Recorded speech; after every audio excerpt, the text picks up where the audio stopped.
I was already like predisposed to ancient Egypt history because like my favorite show as a kid was Mummies Alive, so I was like super into mummies. Oh God, I thought you said something completely different for a second there. What? I thought you said into mommies. Yeah.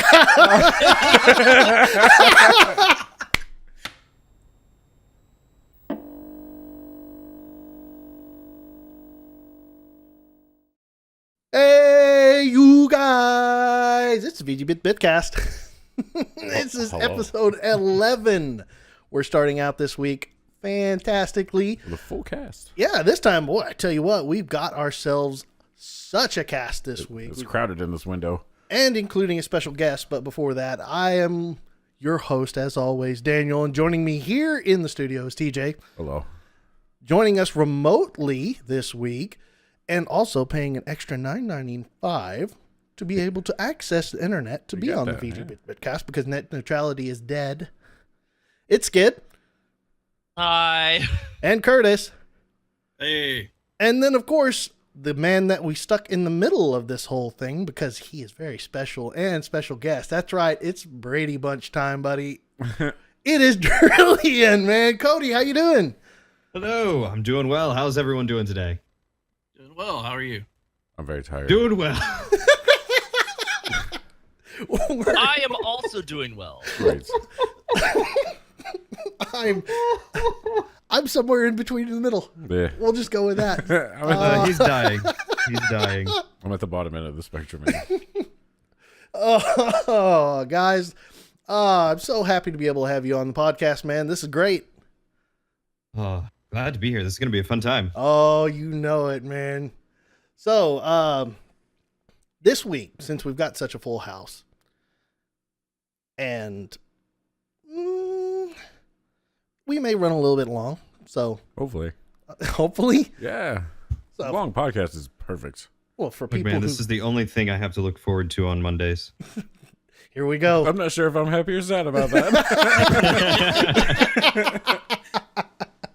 Now you get to see yourself.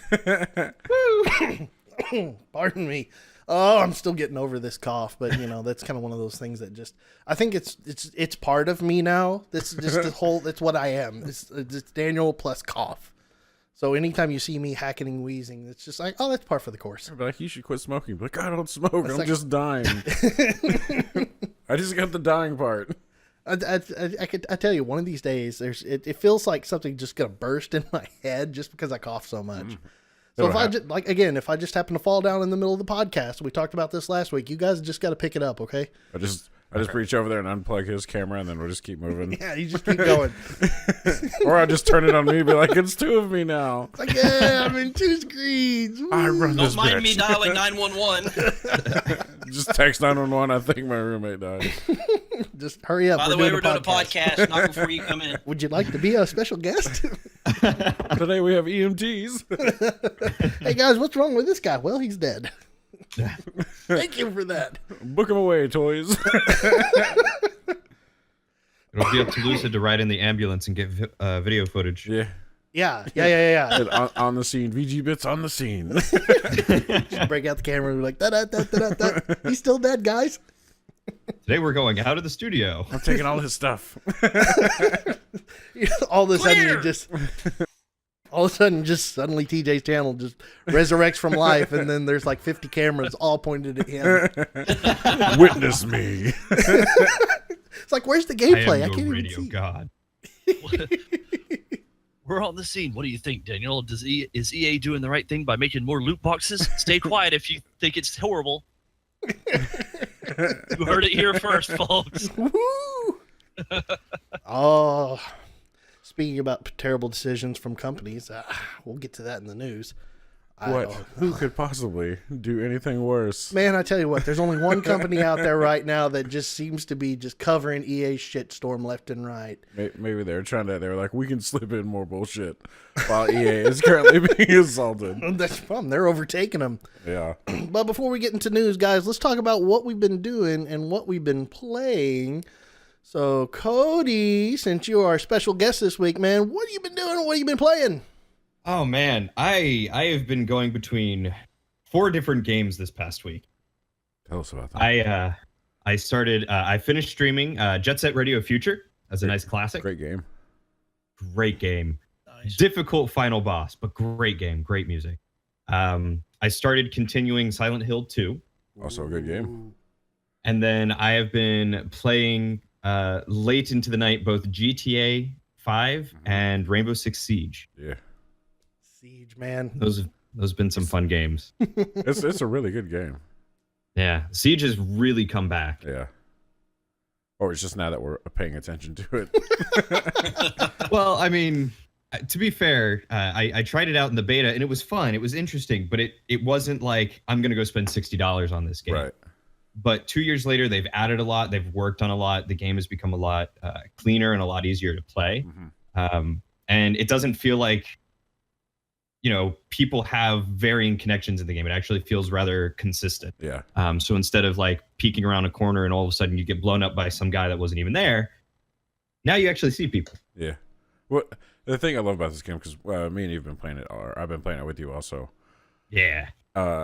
It's like it's kind of like PUBG and Rocket League, because the matches are pretty quick, like Rocket League would be. I know you're giving me this I was weird side going to eye. go something completely different. Like, No. you've got a guy with a gun in a car. I was like, wait, is this Twisted Metal? Well, no, again? just the way the matches play. Like you're not sitting around for a long time, but it's like PUBG, and where if you make one mistake, you're gonna die because of it. So if you're not aware of your surroundings, someone will take you out immediately. And there's usually, as soon as you're being shot, it's over. So it's just like done. So I enjoy it a lot. It's very rare that a firefight is going to last more than about 5 seconds, Like maybe just like 2 real life. seconds. Yeah. Bullets start flying and it's over. Like I've got a know. buddy. Has always been. I've got a buddy who's been comparing it to Counter-Strike. He says it's the new version of Counter-Strike, and it's what Counter-Strike should be doing. Yeah, it's matter of fact, that's what I named my stream. Was it's like Counter-Strike but better. Counter-Strike, but better. So, all right. So you've been playing Jet Set Radio, Siege, GTA 5, and what was the other thing you said? Silent Hill 2. Silent Hill 2. Okay, that's what I wanted to touch on right quick. Silent Hill Okay. was such a scary ass game It was back in super the spooky. day. That was terrifying when I was Yeah. a kid. Back in the day. I will say back in the day. Back in the for day. sure. Now it's like terrible polygons. Yeah, It's it's like, like, oh yeah, oh, look, it's triangle. I'm head. not scared of ambiguous shapes. If anything, it's terrifying, but in the sense that it's a weird game. It's a weird It game. is. It was such a psychological horror fest. I always enjoyed Resident Evil way more than Silent Hill, because Yeah. Curtis and we played Silent Hill long time ago. We actually bought it and we were like, okay, well, we like Resident Evil. Let's try playing Silent Hill. And that thing just messed with my head when I was a kid. I was like, no, I'm done with this. Yeah, they're Like, very I don't different want games. this. Yeah. Yeah. Yeah, I don't remember which Silent Hill it was, but my brother-in-law was like, "Here, you should try this game." And so I loaded up. It was Silent Hill, and there's this random guy in a bathroom stall, is all I remember, with a pipe, and then monsters just started coming out of everywhere. Oh, And I did not want to touch it. Like this was probably a good 10 years ago, maybe more than that, and yeah, that's a whole lot of that nope. scarred me. That's a whole lot of nope right there. It's like nope. I didn't play any Anything to do scary with this. games back then, because if anyone knows that I don't do scary very well. You and Scary are perfect for each other, man. Oh yeah. Fantastic. I played A Link to the Past on Super NES, and it scared me. Like, no, hold on a minute. Okay, mock me. Get it out of you. What? Okay, so look. You said This- A Link to the Past, right? Yes, on the Super NES. Oh no, it's the flute. No, it wasn't the game that was scary. It was like when it turns night and then the soldiers were super spooky. And I was having none of it. And that's honestly part of the reason I never finished the game. Okay, I'm sorry. Oh man. I don't do scary well, man. How is that scary? Because it was dark. I'm afraid of the dark. I don't know why it was scary. It was just at the time I was like, this is scary, and then I stopped playing it. It's like, oh no. Yeah, pretty much. Oh If you had said man. Majora's Mask, I would have been like, all right, I can see that. I didn't really play Majora's Mask. Majora's Link Mask. to the Past. Yeah, Yeah. I would say Majora's Mask. Yeah, absolutely, because that game while it was a good game, was weird as all hell. It was for super me. weird, yeah. I'm a big fan of the story, but like I never played the game. I just played a little bit. I've never played it either. I've only heard bits and pieces. Read some creepypasta about it. It really doesn't need any creepypasta. It's creepypasta in itself. It's the whole story, like the hat salesman, and then the Deku shrub thing, and it's a weird. I played story. I played it for the first time like a year or two ago, and I played it fully for my channel because my wife. It's like one of my wife's favorite games. She was like, "You gotta play this," and I was like, "All right, I'll do it for my channel," and I did, and it was good. But like you said, it was weird. It was weird. It was one of the things that was like, oh man, Ocarina of Time. Like, oh, we get another one? Yeah. Wait a minute, what is this? Yeah. This doesn't fit. And then the whole jumbled storyline. It's like, what storyline am I in? It's like, what of 3?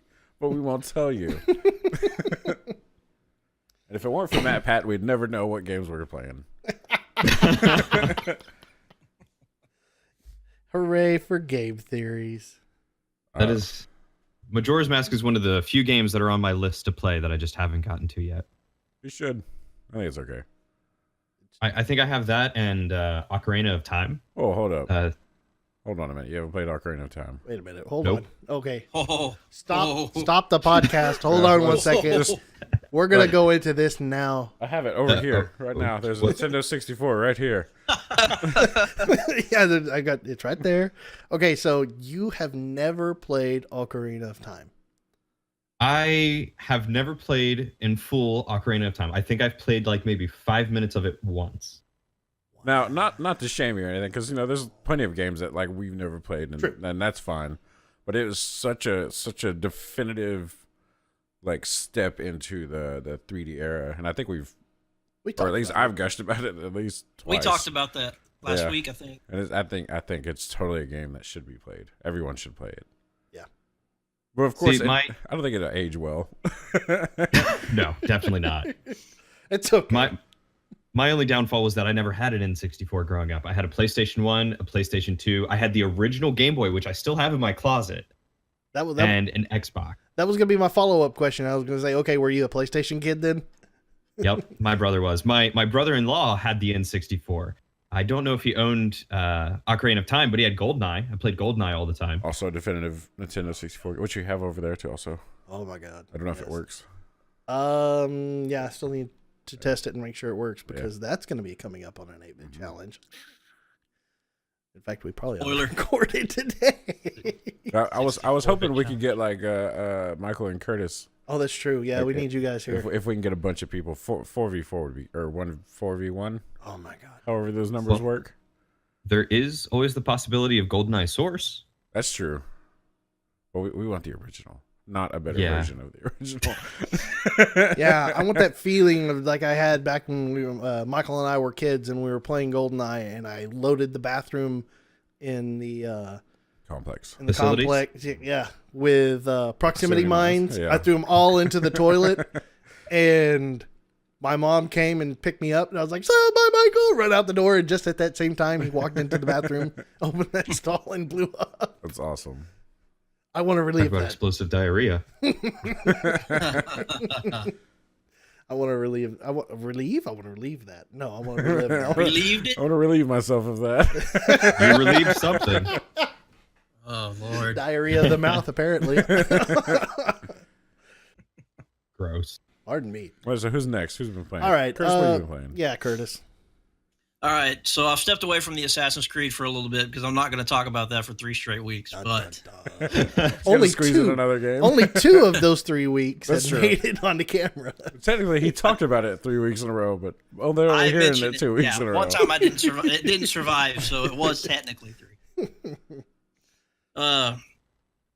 I've jumped into looking at some of these other games that's been out for a little bit now, and I played Link Between Worlds. Okay. Super good game. Mm-hmm. Oh, I love that game. It brings you back to that Link to the Past that you're so scared of. Yes. Actually, that game gives me the spooks also. Link Between Worlds, I really liked it. Didn't take very long to play all the way through it. It was very good puzzles, though. Mm-hmm. Yeah.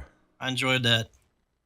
Okay, I I got a question for you, and I'm just going to interject right here just because it's topical. What do you think about the system in Link Between Worlds where you can just rent all the tools All the in items, the game? yeah. All the items instead of actually recovering them in a dungeon. What was your opinion on that? Was that to me? No, Curtis. No, those are Oh, cards. okay. So instead of just having to wander around and find everything, Link to the Past, it kind of gave you a direction on where to go. Link Between Worlds, you go and rent the items that you need, and it gives you free exploration.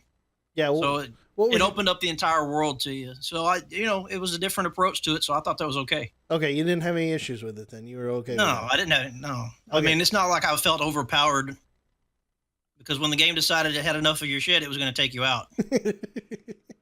I was just curious because when I played it and all of a sudden everything was just available to me for a little bit of coin, I was like, okay, well, I guess I'll just rent everything and go about my business now. I liked it. Like, I didn't finish the game. I just played, I think, maybe 30% of the way through. And I felt like it was okay. Like, it didn't feel that out of place. It was just like, oh, okay, I can do this. So you just get what you need and just keep moving. It just seems strange to me. Okay, Curtis, go ahead. I'm sorry. Well, for me, it was like a reward for already playing Link to the Past. You were already familiar with the territory. They were bringing you right back to that same area. And instead of making you wait to get back to the same areas, they were just like, okay, here's access to the stuff. Go see what we gave you. Yeah. Kind of like just a continuation of the story. It's like, yeah, just keep doing your thing. Yeah, I had no problems with that. I loved it. It's like new game plus new game. New Game Plus. And stick to the wall. Yeah. Which I love they copied that mechanic over into Odyssey. The whole between 2D and 3D. It was really nice. That was such a neat thing. Well, they took advantage. Like, hey, it would be neat if we could just go back into old school Mario using this mechanic that we built a long time ago. All right, Curtis. What else you been playing? Mighty Number 9. Why? Really? Because, yes, and because Why is that familiar? Because it's a terrible Mega game. Man knockoff. Oh, It was that's the right. I failure remember of that. Mega Yeah, Man. yeah. I was so excited for that game too. It was somebody that was trying to fill in some really big shoes and could not do it. Yeah. It was the creator of the Mega Man series it's- himself. Oh, failing, really? failing hard. Oof.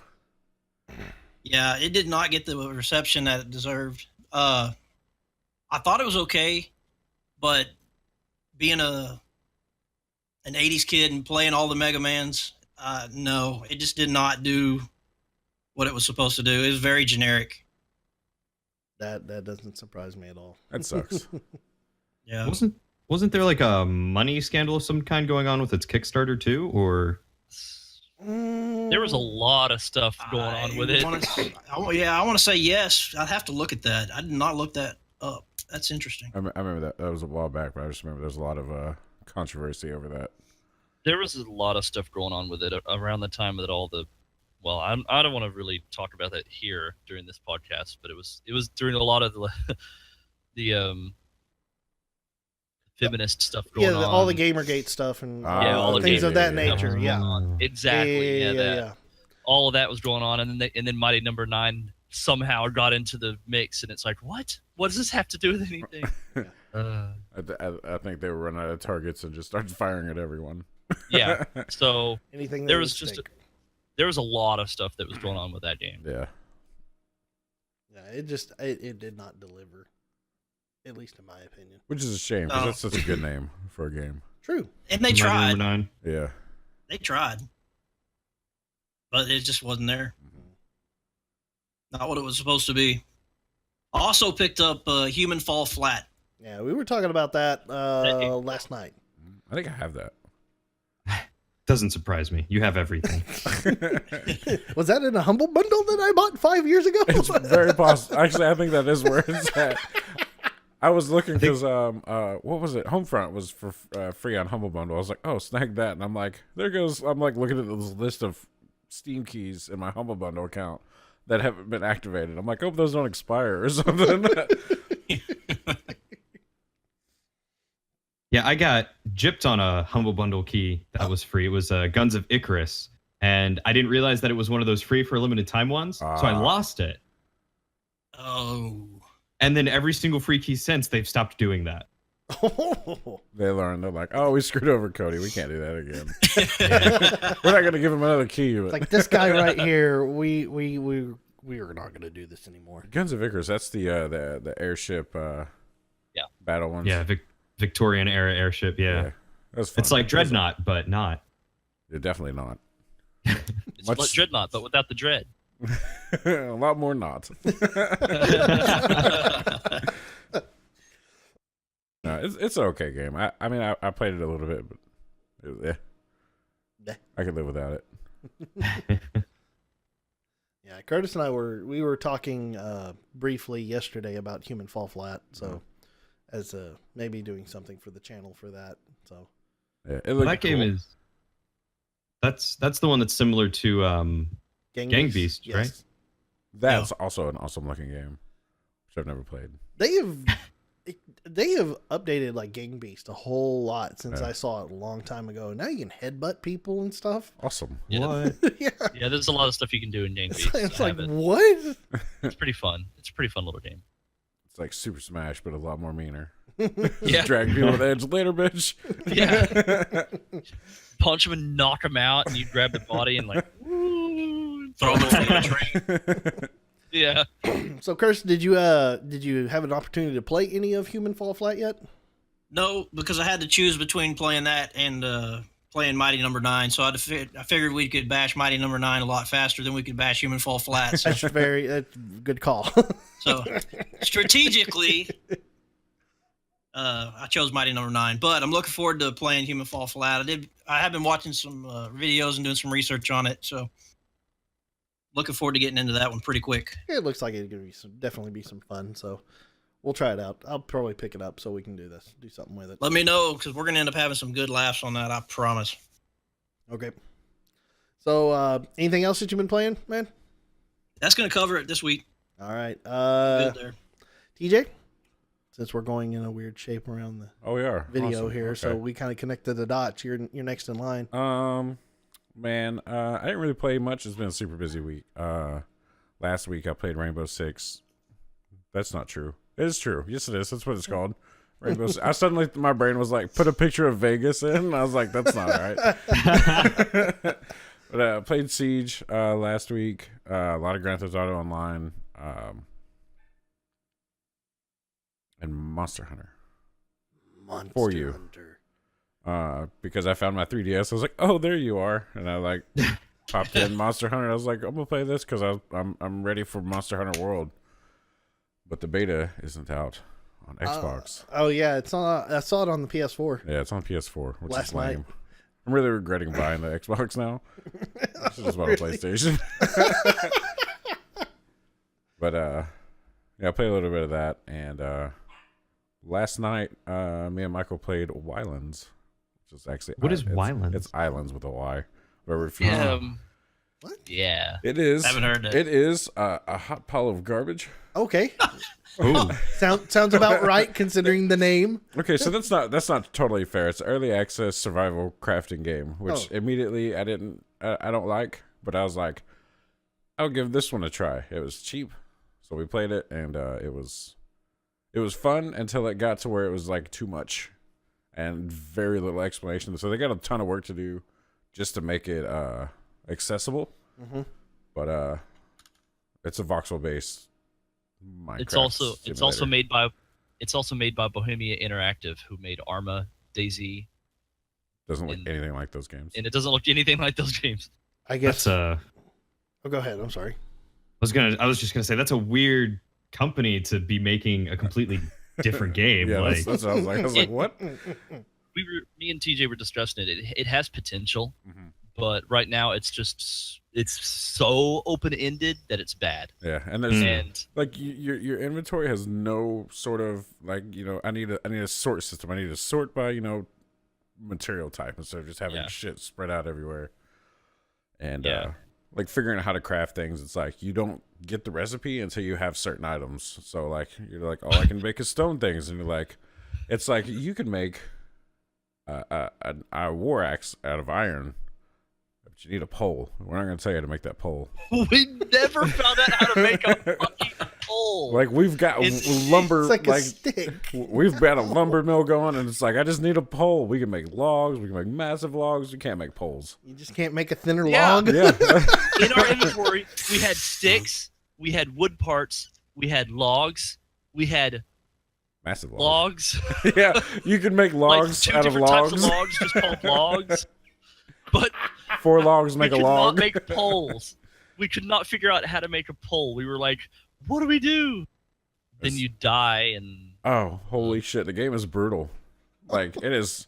Like you're on an island, obviously from the name, and probably the Whoa. smart thing would be to build your starting area where you spawn, because you spawn in the same spot every time.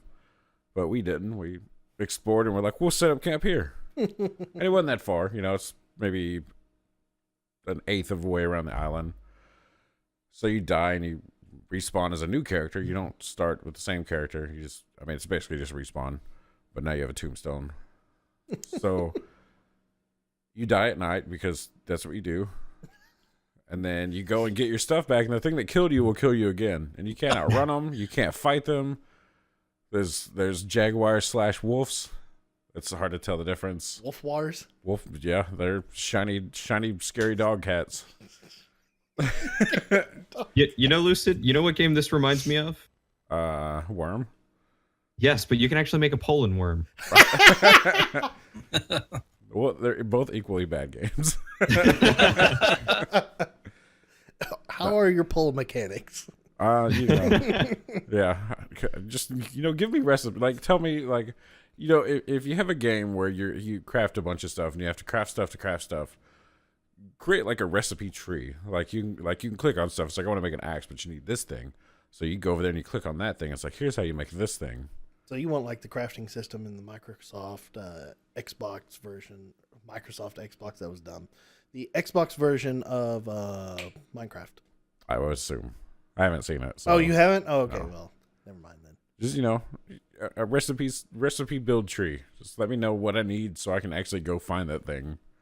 that's what I was talking about. It being too open ended. Yeah. It's like, figure it out, asshole.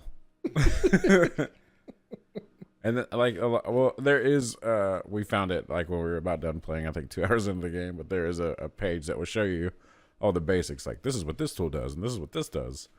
And we were trying to break rocks. But there was still no recipe guide or anything. No, but like Mike was over there, and I'm like, I think you break it with a rock, and or a hammer, and he's hitting the rock, and he's like, that doesn't work. He just went away, and I was like, I'll try it, and I sat there for a long time, and it finally broke. I was like, yes, it does. Sounds like a good time. It wasn't. I think we both posted for a refund.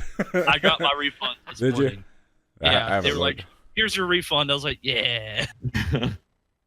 But I recorded it, and I think an hour into it, I realized that none of the audio was being recorded. Oh. I was like, super. So this is what's going to happen then, since you've requested a refund. So you'll get a refund on it, I'm and not- then a week later, it's going to be in a humble bundle, and you'll be like, "Oh, okay, well, I'm going to get this." If it's free, then yes. Oh, you know what? I did see this game. It actually looked kind of interesting. Yeah. Hot garbage. Hot early access garbage, Hot voxel-based early garbage. access voxel-based garbage. It is definitely a voxel-based worm. Yeah. Except, looking at it. Except It's better. It's better than Worm. But you can't make a pole.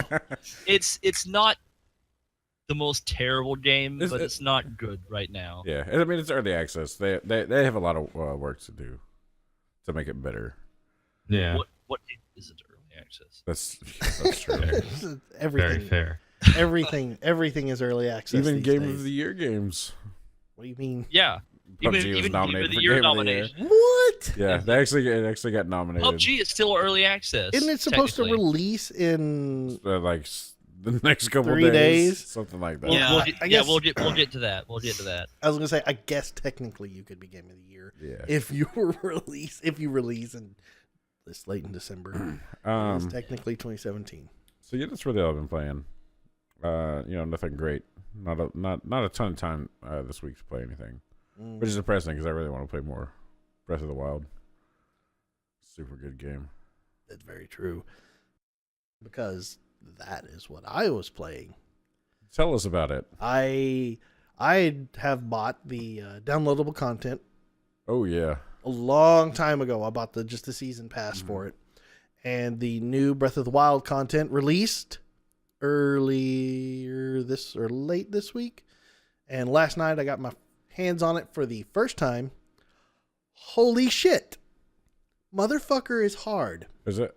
Oh man, is it hard. It's ridiculous. So so the reward that you get by completing the trial or the Ballad of Champions, you get a motorcycle horse. Yeah. Which Horse-cycle. It's horse or cycle.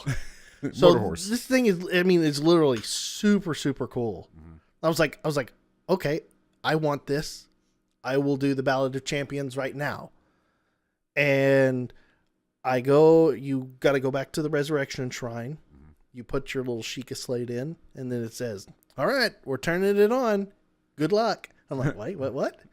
And you step out, and there looks like almost looks like a giant paddle, kind of, but it's got 4 prongs, so maybe it's a fork paddle or something that has a representation of every divine beast. So you grab that, and as soon as you grab it, it says, oh, hey, yeah, screw you. And then it takes your hearts all the way down to a quarter of a heart. Why? Because this is the trial of the Ballad of Champions, or whatever you want to call it. I had a quarter of a heart after it did this, because I thought this was going to be another issue or another thing like the Master Sword. Have you picked up the Master Sword yet in the game? I've attempted to. Okay, good. Then so it's not going to be a spoiler for you. Okay, so when you try to pull the Master Sword out, it hurts you all the way down. If you don't have enough hearts, well, it's going to be like, nah. Okay, so I thought this was what this was going to be. Yeah. So when I picked it up, my hearts just go ba ba ba ba ba ba ba ba all the way down to a quarter of a heart. I said, "Oh, lucky me! I had just enough hearts to do this." And then I go and I start eating food and potions to heal up. I get to full health, and then it goes, "Oh no!" It takes you all the way back down to a quarter of a heart, and it says, you got to do this. There are 4 freaking encampments that you have to clear out. The weapon gives you a 1-shot capability. You can use it twice in a row before the charge disperses, and the weapon's got to charge up again. How long is the recharge? The recharge isn't terrible, but if you're going to get into the middle of a melee with a bunch of people, you're screwed. You're never going to win. Yeah. So I grabbed the paddle, fork, stick thing, ran outside, and it's playing the Misty Woods, like when you're running, or not the Misty Woods song, like when you're running through trying to actually get to the Lost Woods. Yeah. Like the Lost Forest. Yeah. themes. Yeah, it's playing that theme for the entire the plateau that you first start out on it. Yeah. And there are 4 locations on there. You got to go clear out these encampments. I was like, all right, look, here's an encampment. I'm going to go here first. Jump down, glide down, get down there. Okay, time to fight some guys.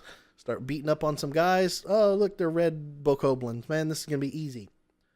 Next one, a gray one. Next one, a gray one. Next one, a gray one. All with badass weapons. Oh, shit. And I'm like, wait a minute. So they will 1-shot your butt. You get a guy that has a pole arm, you better be dancing because you're dead. It is incredibly hard. I think I tried 5 or 6 times just to sit there and see how far I could get. Yeah. And I just got wasted. I get down there, I start beating some guys up, and I'm like, hey, I'm doing good. And then the guy with a stick would come up behind me and go, you're dead. Game over. You start over. Oof. All the way over. So you got to clear out 4 of these encampments without dying at all with a quarter of a heart. That sounds like fun. I guess. I can't wait. Yeah, Sounds aggravating as shit. I would be going to every store in the game and just be like, give me arrows. I need arrows. You gotta use the weapon. You have to use the. Yes. Oh wow, lame. It is the only weapon because I thought about that. I said, oh wait, okay, I'm gonna cheat. I'm gonna put the weapon away and grab another weapon and then heal up because that weapon is only like that whenever you're holding it. Yeah. I said, I'm gonna cheat. It takes away all your other weapons. Oh wow. I looked, it's like they've thought of everything. Yeah. Are there at least no people with bows? I didn't run into anybody with bows yet. Because that would be incredibly unfair. So, I mean, take it for what you will. Yeah. You get a freaking motorcycle horse, which it sounds great. And apparently you're supposed to feed it like goblin guts and fruit and stuff to give it fuel, but you can take it anywhere and ride it all over the place. I'm down with that. I have tons of goblin guts because I don't sell anything. Like who needs money, man? So that was one of the things that I tried playing last night, and it's super cool. I'm gonna do all the DLC. Mm-hmm. They added a whole bunch of costumes and stuff, so very cool. I'm gonna go on another costume hunt again, like I have been doing. So I hope they add a Twitch Prime costume. Twitch Prime costume. That's what I'm just waiting for that crown to be like Legend of Zelda Twitch Prime outfit. Like cool. I'll wear it. Purple costume link. Yeah. Twitch logo. So for a shield. Yeah. Twitch shield. So that was one of the things I played, and then I spent an hour updating Final Fantasy 15 because last week I said, all right, I'm going to try the multiplayer in Final Fantasy 15. So spent an hour updating it, sat down, was fixing to try and play, I launched the game. I was like, where's the multiplayer? Multiplayer is hidden behind a Season Pass DLC or standalone DLC. Season Pass was $25. The standalone was $20 for multiplayer. That sounds like garbage. Oh, you telling me? And on top of that, you have to be a PlayStation Plus member to be able to play online. So of course, $75 if you're not a PlayStation Plus member, which I'm not. I have Xbox Gold, but I never signed up for PlayStation Plus because none of you guys play freaking PlayStation online. So I was like PlayStation Plus. I couldn't justify spending $75 on something that I was like, this isn't gonna be like something I play for a whole lot of time. It's like I want to check it out, but I was like, whoa, that's a lot. That's too much. You. Like almost. I told you something stunk about that. Yeah, like any game you play these days, it's like if it has multiplayer, that's the big draw for. That's how you get more people to play your single player game. But to hide that behind a paywall is kind of weird. Yeah, I would have thought at least like the multiplayer would have been free, but like any additional story stuff. But apparently they've littered that multiplayer with a whole new storyline. That's kind of cool. For a whole bunch of other stuff. So I can kind of understand, but not $75 for me to be able to play online. So I did not play Final Fantasy 15, but I did update it though. So is it just like cooperative story mode or is it co-op story mode? Oh, that's cool. Yeah, so it may be worth checking out if some other people happen to have. We have to buy PlayStations. You gotta get a PlayStation. Well, Michael's got a PlayStation. I do. So I do have a buddy that was trying out the multiplayer with his brother. It looked interesting. Let's see, the character creator looks super cool, so I was into checking that out. But I haven't tried. I didn't get an opportunity to do any of the story, so I am kind of interested. I want to see what it's like. But wow, do they have local co-op? No, that's dumb. Why would you have local co-op, man? You have two guys just run off everywhere on the screen. You stay together. There's games like JRPGs that had local co-op. It was fun. Yeah, this is Final Fantasy 15 though. Yeah.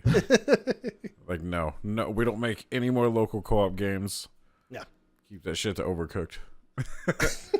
That was a good game. That was a good game. So in lieu of doing Final Fantasy 15, because I knew I needed to do something else, on the Switch, I downloaded Project Octopath Traveler. Oh yeah, the Final Fantasy 6. I want to play that. Okay, so I downloaded the demo and I said I'm going to give this a shot and I'm going to check it out because I was super interested because it's made by the same people who made Bravely Default. Yes. So I liked Bravely Default. Bravely Default was super fun. Great game. So I gave this a shot. Okay. My first impression when I started playing it, I was like, okay, I would have probably preferred just a little bit sharper graphics in it. I know what they're trying to reach for. I mean, it all kind of feels like Paper Mario. Oh, really? Yeah. Weird. So I'm okay with it, but the resolution of all the characters and then the backgrounds don't really match like the bump texture mapping and then lighting effects that they're using with modern style games. There's just a little bit of a clash. If they just would have up-res just a little bit, I think it would have been okay. For me, it was a little off-putting. But that game is hard as fuck as well. Is it? It is not easy, because I was like, okay, well, they're in the game. You can you have two options. There's a dancer and then there's a warrior, and they have their own particular story. And it looks like there are 6 other characters that you'll be able to select as well, which I'm assuming is why they're calling Octopath. Right. 8 people, separate stories. The octopus. Yeah. So, What happens if you cut one off? It just grows back. Except it's a new character now. Hydra. So it's a Final Fantasy. It's made by Square Enix. Yeah. So, it was interesting, and it was fun, but they set you up for kind of a big surprise in it. When you start off, you can, like, I chose the warrior as kind of the storyline that I was going to play at first. And the warrior, his particular storyline, will let you challenge people in the world. They all have their little special thing. Like, this dancer will let you lure people into certain locations. The warrior, you can challenge people to a duel in there. So in the game, it's like teaching you how to do combat and stuff. It's like, okay, we'll challenge this guy in this town. It's like, okay, I'll challenge the guy in the town. You can like practically one-shot him and he's done. I was like, oh, okay. So this is going to be kind of like, guys are a little bit easier and they get harder as you go along. No. Your character has like 320 life. Mm-hmm. The first bad guy that I encountered, I think he had 600 or 700 life. Oh, wow. And they were wailing on you for 20 plus damage every time. And I got like 3 of the guys at once. And then one of them was a even harder guy. Mm-hmm. So they're just destroying you. If you don't try to figure out your tactics to like stun these guys. Yeah. You just get murdered. And I made it to the boss, which I'm assuming is the end of the demo. And the boss there, I think he's got well over 10,000 life. That's crazy. And you've got 300. I had 6 healing items, and I could not beat this guy. I was just literally slaughtered. Yeah. I'd heard about it, and I'd wanted to pick it. I keep seeing it like when I'm going through the store. I'm like looking for stuff, and I'm like, I could play that, but I don't. It's worth playing. If you've got a Switch, it's worth trying out because I think it's going to be a really, really good game. Mm-hmm. If you can learn their system fast. It feels like Bravely Default, but I just realized something that I should have done when I was playing the boss now. I probably could have beat him had I done this. Did you not brave?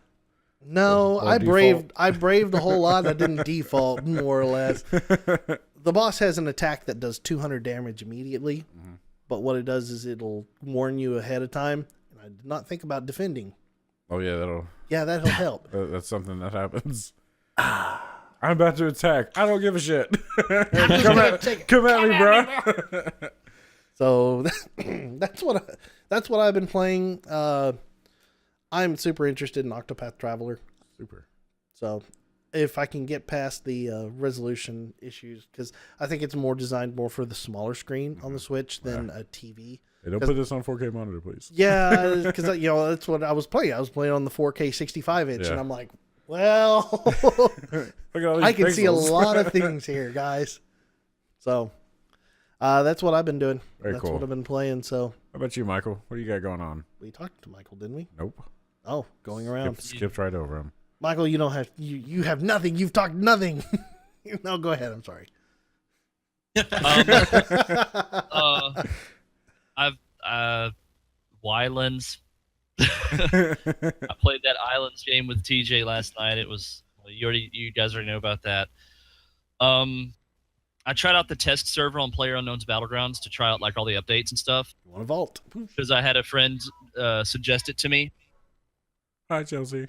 Hold on. Children's. Oh, she's so cute. We will. As he shoves her out of the screen. It's like, don't take the light. This is my time to shine.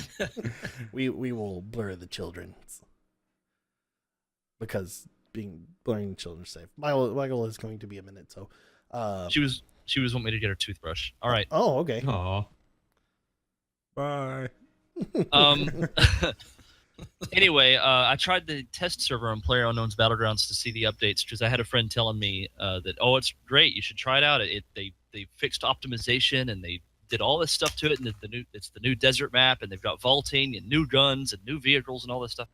And I tried it out, and it's just as crap as it has always been. You mean it's no change? It's Battlegrounds? There's no change. In fact, it's even worse on the test server because there's tons of rubber banding. Now I've got both kids here. Look at this. Dun, dun, dun. Now it's a toothbrush and pizza. Pizza! It's Not Lunchables! It's the worst Lunchable ever. The pizza Lunchable? Yeah, they're so gross. All right, let's have a discussion while Michael is taking care of his children's. Pizza Lunchables. This is going to be the topic. They're so gross. Thoughts? They're so gross. They used to be okay, but they're so gross now. I don't remember the last time I had a lunch. Where was I? Okay, I'm done. They just had to open it. They just come in here and let me open stuff for them. Okay, so continuing where I left off. Lunchables are terrible. PUBG. No. PUBG. Well, just like PUBG is terrible, you know. I can't pizza even Lunchable believe. I can't even believe if that. I mean, I know it's the test server. Yeah. It's testing stuff and whatever. But if that's any indication of what PUBG is going to be like when they have this full release soon, I don't think PUBG deserved to be nominated for Game of the Year at all. It's not. It does not deserve it. It's not a terrible game. It's just not Game of the Year worthy. Yeah. So that's something I've been playing. Go ahead, TJ. Nothing. I was just gonna bash PUBG some. All right, go ahead. No, it's fine. It's fine. It's not hard to We've do. beaten that horse quite a bit. Well, I was just gonna say, with as much money as is they've made, Yeah. you'd think that they could do something. But Here's the thing, though. No matter how shit that game remains to be, I still play it. I'm just like, yeah, I'll play PUBG for a I do couple too. hours. Sadly, I do too. I freaking hate it. I've said this before, and I'll say it again. Why would they make any changes? They've sold millions and millions of copies. They've made millions and millions of dollars. You want people to stay because this honeymoon. You can look at Twitch right now, and the honeymoon is over because it is no longer at the top anymore. I think League of Legends is back on top. Yeah. And it is slowly dropping back down into where normal games remain. Yeah. But again, that's all they're in, get their money and get out. I don't think they're not. If they wanted to get out, they would have gotten out a long time ago. The game would be dead already. But they've been, slowly working on it. I mean, sure, they're probably not focused where they should be. It's a lot of people, that have high-end computers like, oh, the optimization is fine. It's okay. It's playable. And they're like, yeah, my CPU is on fire the entire time, but at least it's okay. At least I have new weapons all the time, and we're getting a mini bus, and everything's great. Yeah. But yeah, I have hopes. I have hopes that one day the game will play well. But I think it will. I think. Sorry, Michael. Go ahead. EA will. No, it's fine. What else? What else have you been playing? I was going to actually, before I get to that, I was going to say I would consider my PC in between mid and high end. Mm-hmm. Like, it can run most of today's games, usually at pretty high graphics, pretty easily, as if the optimization is well. Yeah. That's what I'm saying. PUBG does not have good optimization. No, that definitely doesn't. I have everything on PUBG at very low graphics, and it still lags like hell on my PC. And anyway, enough of that. What else have I been playing? I've been playing a game called Getting Over It with Bennett Foddy. Oh, my Lord. What is that? I've heard a lot of people talking about it. It's called Rage the Game, basically. Yeah. I streamed a little bit of it the other day. I streamed a little bit of it the other day, and there's this guy named Bennett Foddy who lives in a cauldron, and he has this hammer that he uses to move. Not just a hammer; it's a big sledgehammer. All right, It's a is this big on Steam? sledgehammer. I gotta look it up. It's on Steam. Yeah, check it out. It came out check it out. December 6th. It's interesting to play. I mean, it's kind of fun to play, but man, is it unforgiving if you mess up. Let me ask you something about that, because what I've seen, most of it is the mouse sensitivity has a lot to do with how well it plays. So, yeah, do you have that same issue? Whatever you've heard about mouse sensitivity, no. Like, I've messed with my mouse sensitivity. There's an option for mouse sensitivity in the options, and it doesn't matter how much you mess with that thing. Like, if you move your mouse, the hammer will be like a little slightly behind it no matter what you do, and it makes it so difficult to move around, and it's just, oh my god. Like, See the salt building up around him already. after the podcast, I'll link you guys to a clip that I made of my playthrough. I showed TJ last night. Yeah. I was at here, this map. You're at the very bottom, and like I climbed my way all the way up to this top, and I was trying to get up to this area up top, and I ended up falling down all the way back down to the very, very, very beginning. And hold on, sorry. Like, what's going on here? Anyway, I fell all the way back down to the very beginning, and I stopped streaming immediately, fell on the floor, and cried. See, this game is one that I sent a tweet to TJ about. I think it was like 2 or 3 months ago. Might not have been that long, but it was a while back. And I said, here's a game that we could play that we will hate ourselves and hate games by the time we're done. Was this game. And when it came out recently, we had a short conversation about this last night. I think so. It was such a long time ago. Can't remember all these conversations. But it's something that I wanted to do for the channel, just because it was so aggravating and it just make you hate yourself by the time you're done. But man, I've seen so many streamers who have been playing this game and they hate themselves. Yeah. It's the self-hate game. I'll tell you what, if any of y'all play it, I will watch every one of y'all's videos. I promise you, it's going to be worth it. Well, I have about an hour of footage. And he also has 15 minutes of him crying afterward. Well, I didn't turn the mic off. I didn't record me crying. Like I said, like the clip, just like I fell, and then you could hear me like wheeze laughing. It's like a desperate like chuckle. He's just like. And afterwards, like my wife was sitting next to me. I fell on the floor and like fell face flat, and I was just go like that. And she goes, "Are you okay?" Stupid hammer man in a pot. I just had a fantastic idea. What's that? Minute 40 race. Oh man. Oh, my God. Anyway, that game is just self-hate. That game reminds me of those old browser games that you would play on like armorgames.com. Yeah. That's what it looks like to me. Oh, yeah. This Bennett Foddy, or the creator of the game, I guess, is like narrating as you're playing, and that just makes it even more frustrating. So he's narrating, and he's saying, this game is based off of a really old Flash game called it was called Sexy Hiking or something like that. And I looked up videos of it, but he's narrating, and if you let's say you start here, and you make your way over this tree, and you make your way up this mountain, and you accidentally go boop wee, and you land over here. The guy comes over narrating, saying, "Oh, you got knocked back really far. Don't sweat it. It's okay." And you're just like, "Shut up!" You're like, you want to punch his face.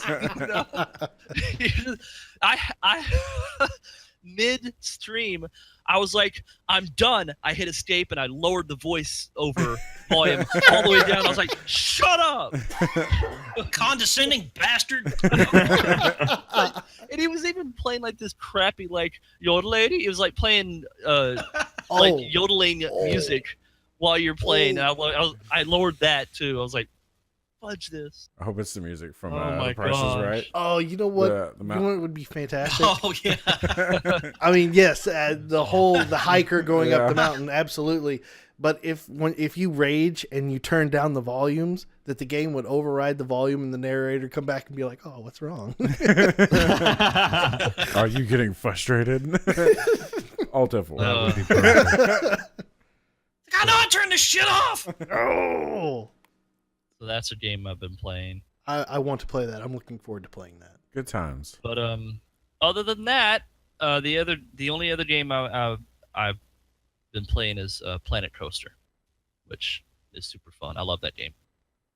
Nice. It's it's like Roller Coaster Tycoon, Yeah. but like Way more detailed. like super good. Yeah. Yeah, amazing game. Didn't they just have like a Christmas pack or something come recently?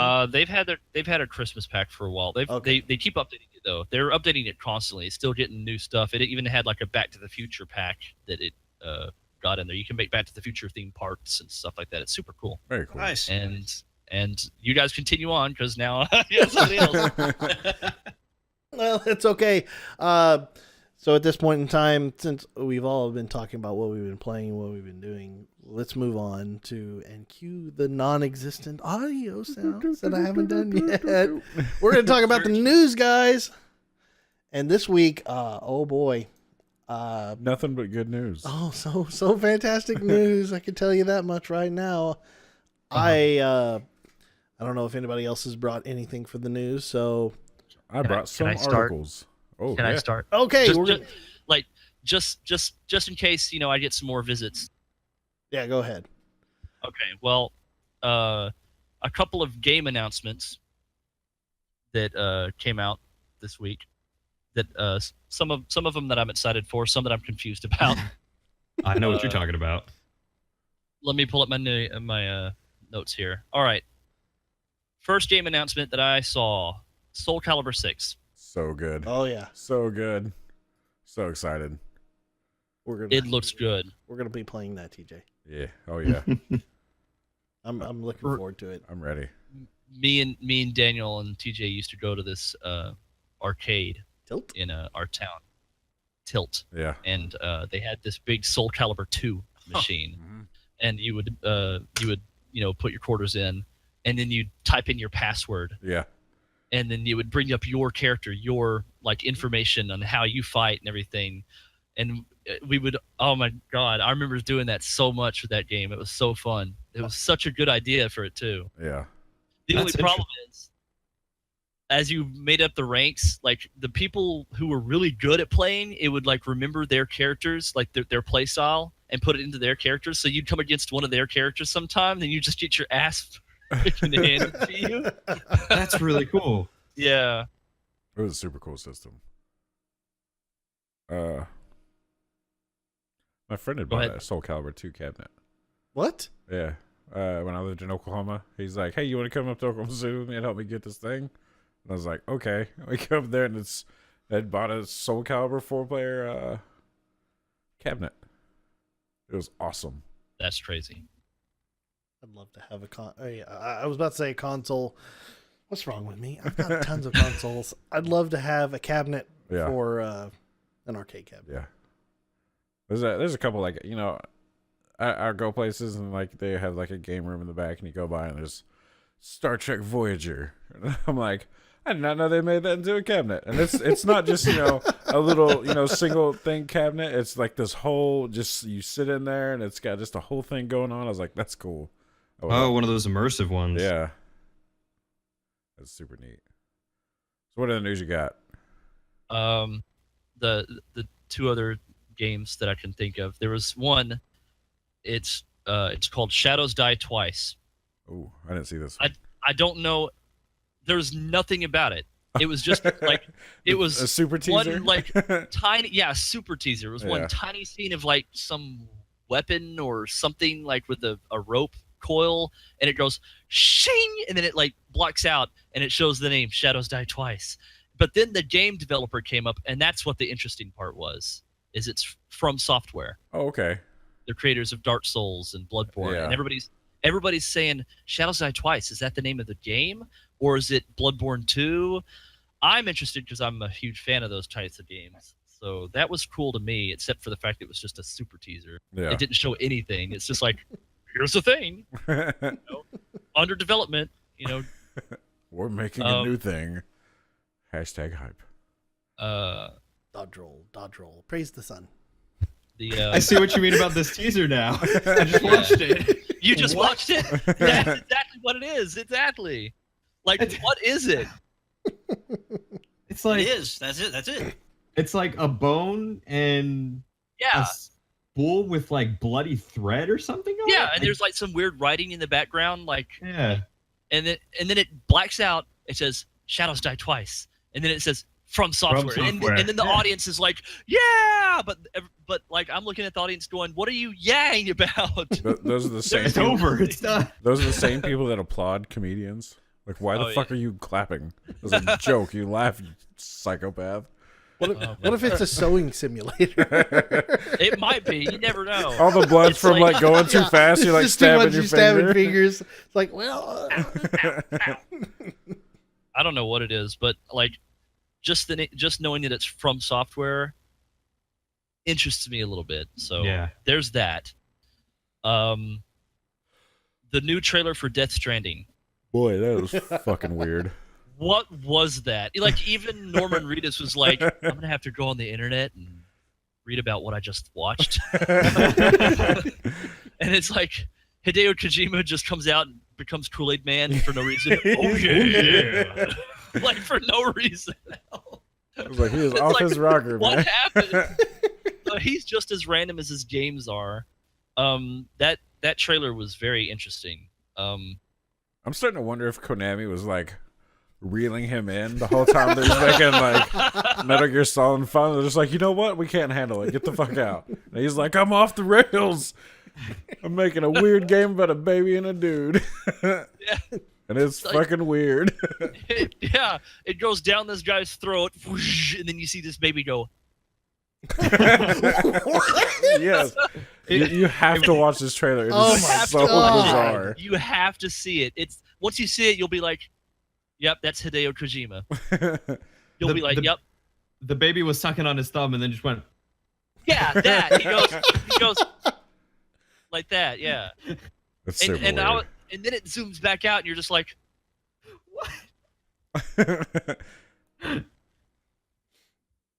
isn't Guillermo del Toro working on this with? he's in there with it. Yeah, he's working on it. He's with him, also a purveyor of weird shit. Yeah, just I like, think. He is.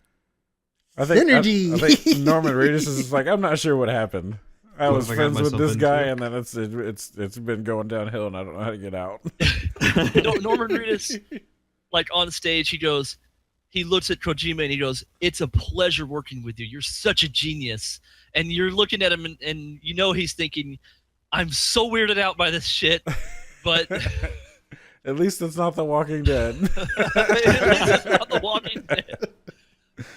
The game looks so weird, but interesting. Yeah, I'm so excited for it. I want to play it and I want to see what the hell it's about. I want to be So, weirded out. I want to be like the whole time, just be Yeah. like, "What is happening?" It's one of those games that you're looking at and you're like, I'm so freaked out, but I gotta see what this shit's about. And then, once we play the game, it'll have one of those endings that you're just kind of like, The barking dog.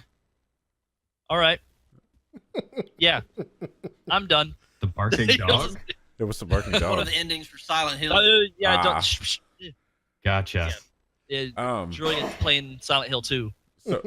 So like, Well, I don't know. He might never find that. It's a secret ending. what's weird One is of like, the things. every time I see one of these trailers come out, it doesn't look like a video game. It looks like a movie. Oh yeah. Like he That's is what I'm just afraid of. making a movie. That's what I'm afraid of with Death Stranding. What I'm looking at it looks so realistic and like a cutscene, and I'm like, is it gonna be like Heavy Rain, Until Dawn, like quick time event kind of gameplay, or is this just cutscenes building up to the game or something? Like I'm not even worried about it. I'm ready. If All right. he wants me to pay $60 to watch a movie, I'll do it. Mr. Kojima, I am there. That's TJ. Yeah. You know, Spendable income. that's true. But Too much of it. Well, it's Kojima, so therefore he deserves the Yeah. opportunity. It's He does. it's like anything that Nintendo does. It's like I'm gonna give them the benefit of the doubt. Yeah. I'm excited. You know, that looked weird for Nintendo, but I'm down. You know, I'm kind of excited to see Kojima off the leash, just unbound. We're gonna get it yeah, whenever it releases, whenever that's gonna be. Oh yeah. yeah. There's no date. It's just constant like trailers and teasers. What if he's not actually There making a is. game? He's just fucking with everybody.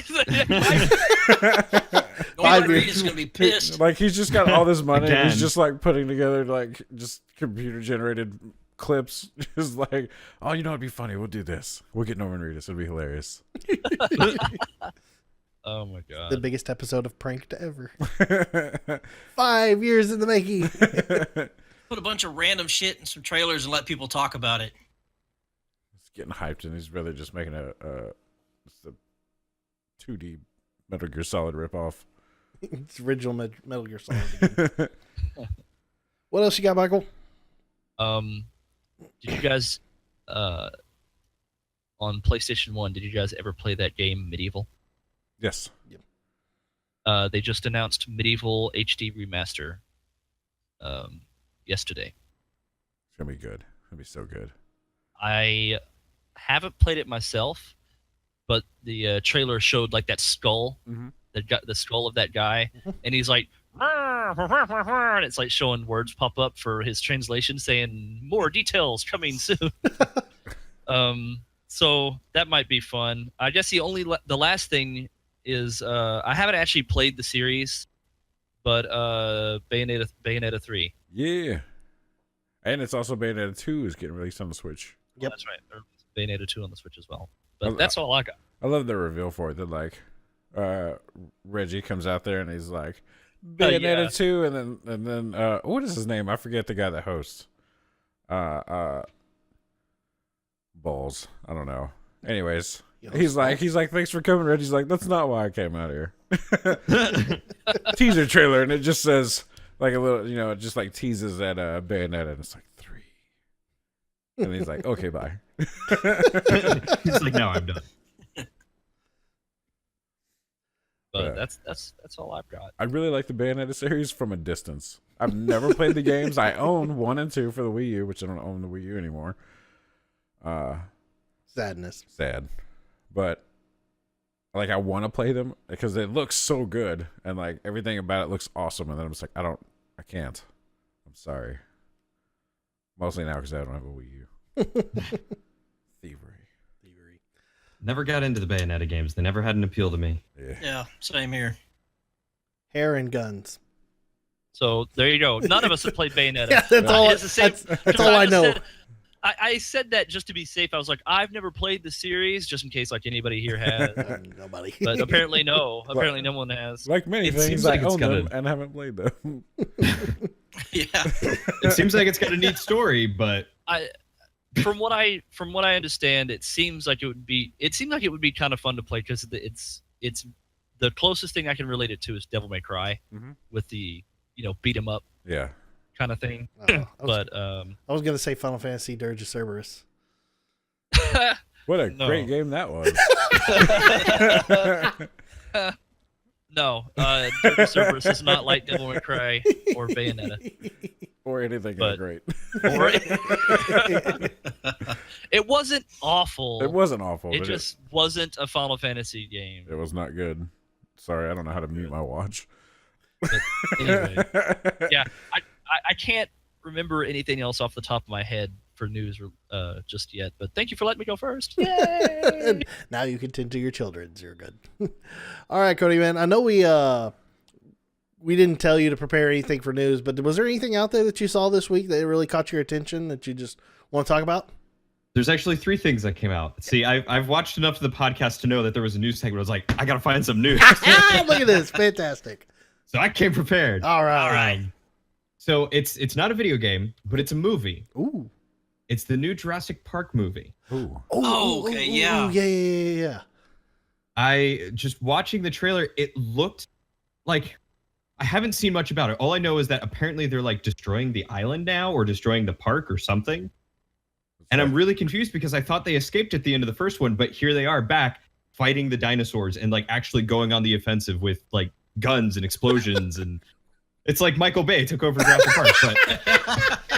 But I was like, oh wow, this actually looks kind of good. As long as they don't have any Transformers, we'll be all right. It's gonna be. Oh, what was the Transformers with the Dinobots? Dinobots. Oh God, yes. no! What have I done? What have I done? No, take it back, internet. I take it back. See, they were actually saying in one of the teaser things that I watched that a lot of the dinosaurs are going back to the original Jurassic Park, where instead of it being CGI, they're all animatronics. Oh, now that's good. That'd be cool. That is good. Let's see the puppetry that they did with all that. That was so great because it stands up to time so much. Some of it did. You go back and What you are you see talking some about? stuff. No, don't get me wrong. Jurassic Park and like Star Wars and they all did great, and that's fine. But then you like see some movies that had like puppetry, and you're like, wow, that's real terrible. Well, that's because they did a shit job. Like it looked okay back then, but then you watch it now, you're like, holy hell, that's not good. But it's not as bad as like early days CGI though. That's true. Yeah. But Daniel. Yeah. Weird Al's Jurassic Park song. Yeah. And I'm never going back again unless I have a ton of guns and explosives and grenades and rockets. Someone was listening to that like, oh yeah, we could totally make a movie about that. Oh yeah, someone was listening to that saying, but what if they did go back? With guns and explosives. At the end of the credits of Jurassic, what is it called? Jurassic World: Fallen Kingdom. Yeah, Fallen Kingdom. Yep. Wow, that's a lofty title. At the end of the credits, it's going to be inspired by Weird Al's Yankovic's Jurassic Park. Thank you, Al. Speaking of Weird Al, he's got a whole box set out now. Not only that, it's $300 something. He's got a overly self-indulgent tour going on right now. Yeah. I saw his box set and I was like, oh, that'd be a cool gift because I know like Michael's a huge Weird Al fan. I was like, I'll see it. It's got the vinyls and it has all of his albums. It's like $300. I was like, I'm gonna thank good friends.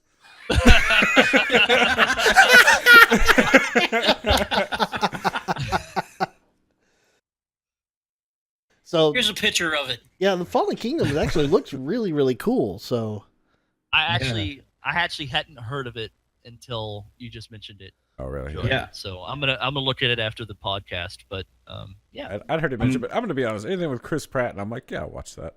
Yeah, I just watched Guardians of the Galaxy Volume 2 this weekend because it's on Netflix now, and it's so good. Oh, is it? I still haven't seen that. I need to watch that. So good. Yeah, definitely go. Definitely check it out. The Guardians of the Galaxy 2. Yeah. That's so good. So good. I was like hoping Spider-Man would come out, but apparently it's never gonna come out. It's on video. I'm not gonna rent it. It comes on Netflix. So I'm gonna watch it. Do I just need to like turn it on TV downstairs? But then I have to go downstairs. Oh no! I didn't buy a big screen so I can not watch it. Daniel is such a terrible guy, inviting him down to watch fucking Spider-Man when it came out a long time ago. My phone was off or some other reason. It's like every time he invites me to do something, like I look at my phone like 4 hours later, I'm like, oh, sorry. Probably should have done that. Still want to do this? I've done that. I'm like, he's like, I need your help with something. Like 3 hours later, I'm like, still need help. He's like, no. I figured it out. We're good. Yes, I'm still waiting on you. I'm sure everybody has moments like those where like they'll forget their phone or they'll leave their computer and they'll come back and they'll see missed call 4 hours ago and you're like, oh. So you're like, what's up? And they're like, nothing. Like, don't worry about it. Then you feel like a jerk. You're like, dang. Usually I push it on them. I'm like, well, fine, be a dick about it. No guilt on me. Oh. All right, Cody. So Jurassic World Fallen Kingdom. That looks actually super, super cool. I'm going to check it out. What else you got? So the other thing I have, which I think Lucid will be excited about, is the creators of Firewatch revealed a new game. Oh, yes. Yeah. Called In the Valley of Gods. Oh, yeah. So good. I'm interested, actually.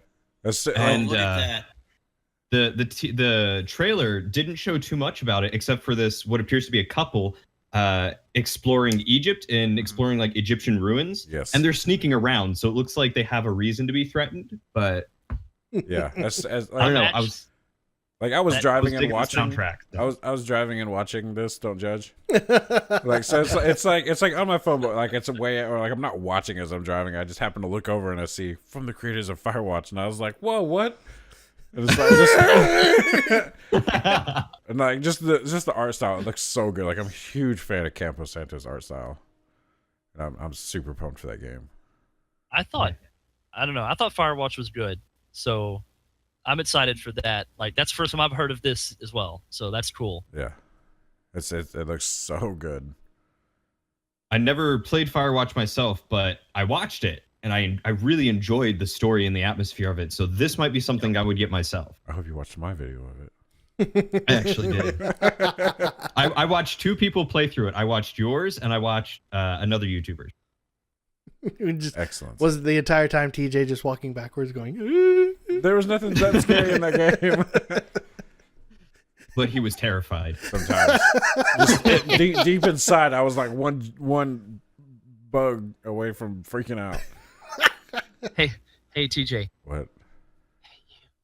Oh my god. Okay, I want to pause this a minute. all right, here we go. So, like when I first started my channel, Michael's like, "You should play Gone Home. It's not a scary game. It's just a walking simulator. You do stuff. Yeah. You're just in a house, just checking shit out." I'm like, "Okay, cool. It's spooky as fuck, but nothing scary is supposed to happen." And like, you hear furniture move around for some reason. Like loud, like as a matter of fact, like I'm near the end of the game and you hear like a chair just like slide across the roof directly above me, and I was like, for real, I'm about to walk into this room and that happens. So, but like, I'm down in the basement, right? Spooky basements are spooky on their own. Yeah. And you just hear like I stop talking, I'm not making any noise, and you just hear, "Hey you," and No, I was like, hold on. The timing was perfect because he stops. Oh. He turns left and he goes, "Hello." "Yeah." Lucid says hello out loud, and then it goes, "Hey, you too." And I was just like, "Nope, fuck off." Just bailed the fuck out. and I'm telling Michael about it. He's like, "I've never heard that before." And like, no one else is mentioning spooky whispers. Spooky. Can you actually hear it in the video? Yes, because I made sure that I emphasized. I put just like the screen fades to black, and you just like big text, "Hey you." Spooky. So yeah, that game, a great game though. By the way, I loved it a lot. What I forgot to tell you about is a long time ago, this house was haunted. It's a very new house. It's just like like a couple years ago, a whole family was butchered. 14 years ago, this house was haunted when it was built. The workers were killed in a weird lumber accident. Weird lumber accident. So yeah, Oh my god. Gone Home. Spooky. Yeah, I saw the in the Valley of the Gods. I saw that while I was looking for the news this morning, and I was like, "Whoa, this is kind of interesting." It was like good timing for having it take place in Egypt, especially with Assassin's Creed coming out with its good point. Egypt theme. Yeah. So people are going to be all up on about Egypt. We got to get all that. That's a big thing. Like when I was in high school, me and a friend of mine were super into Egypt because I think we were doing like ancient Egyptian history, and like for some reason, I want to say it's the Rosetta Stone that he had translated from hieroglyphics into English. Just looking at pictures of it because we were learning hieroglyphics, and he's like, "I'm going to translate this." I was like, "I think that he Jeez. did," but he went ahead and he had a notebook, just the whole thing transcribed in a notebook. Wow. Yeah, Crap. yeah, it was really crazy. It says the cake was a lie. Oh, He's like, "It's spoilers to the new Jurassic Park movie." Now I actually got to ask, where's your friend today? I Like, have what is no he doing? idea. This was so weird. It's a small town in Oklahoma, and it's like a town of like 1,000 people. And he's just like this super nerd, and I was like, I'm a mediocre nerd, but now, hold your horses. I'm not that bad. I was already like predisposed to ancient Egypt history because like my favorite show as a kid was Mummies Alive, so I was like super into mummies. Oh God, I thought you said something completely different for a second there. What? I thought you said into mommies. Yeah. Yes, exactly. I mean, I'm not opposed. I just had to stop for a second. I was like, wait, what? This is not a family friendly podcast, but come on. It took me a minute for it to engage the gear in my head to go, oh, he said mummies. But no, Sounds like it's pretty family friendly. Moms would love it. that's what I'm saying. But yeah, no, I think Egyptian stuff is super cool, and I'm into it. Yeah, I've always loved the mythology in Egypt and just like the conspiracy theories and stuff like that goes along with it. So it's always cool to see another person's take on ancient Egyptian mythology and how they got all their technology that they shouldn't have had and things like that. Yeah. So it'll be curious to see what in the Valley of Gods ends up turning into. And I would be very happy if they included the Sphinx at some point in there, because that's, one of those marvels of human history that you never quite know what's going on with it. Yeah. And why the nose fell off. Plastic surgery. Botched nose job. Oh, Michael Jackson the shit out of that. They were trying for plug and play back in the day. It just didn't work. What was your third piece, or did I miscount?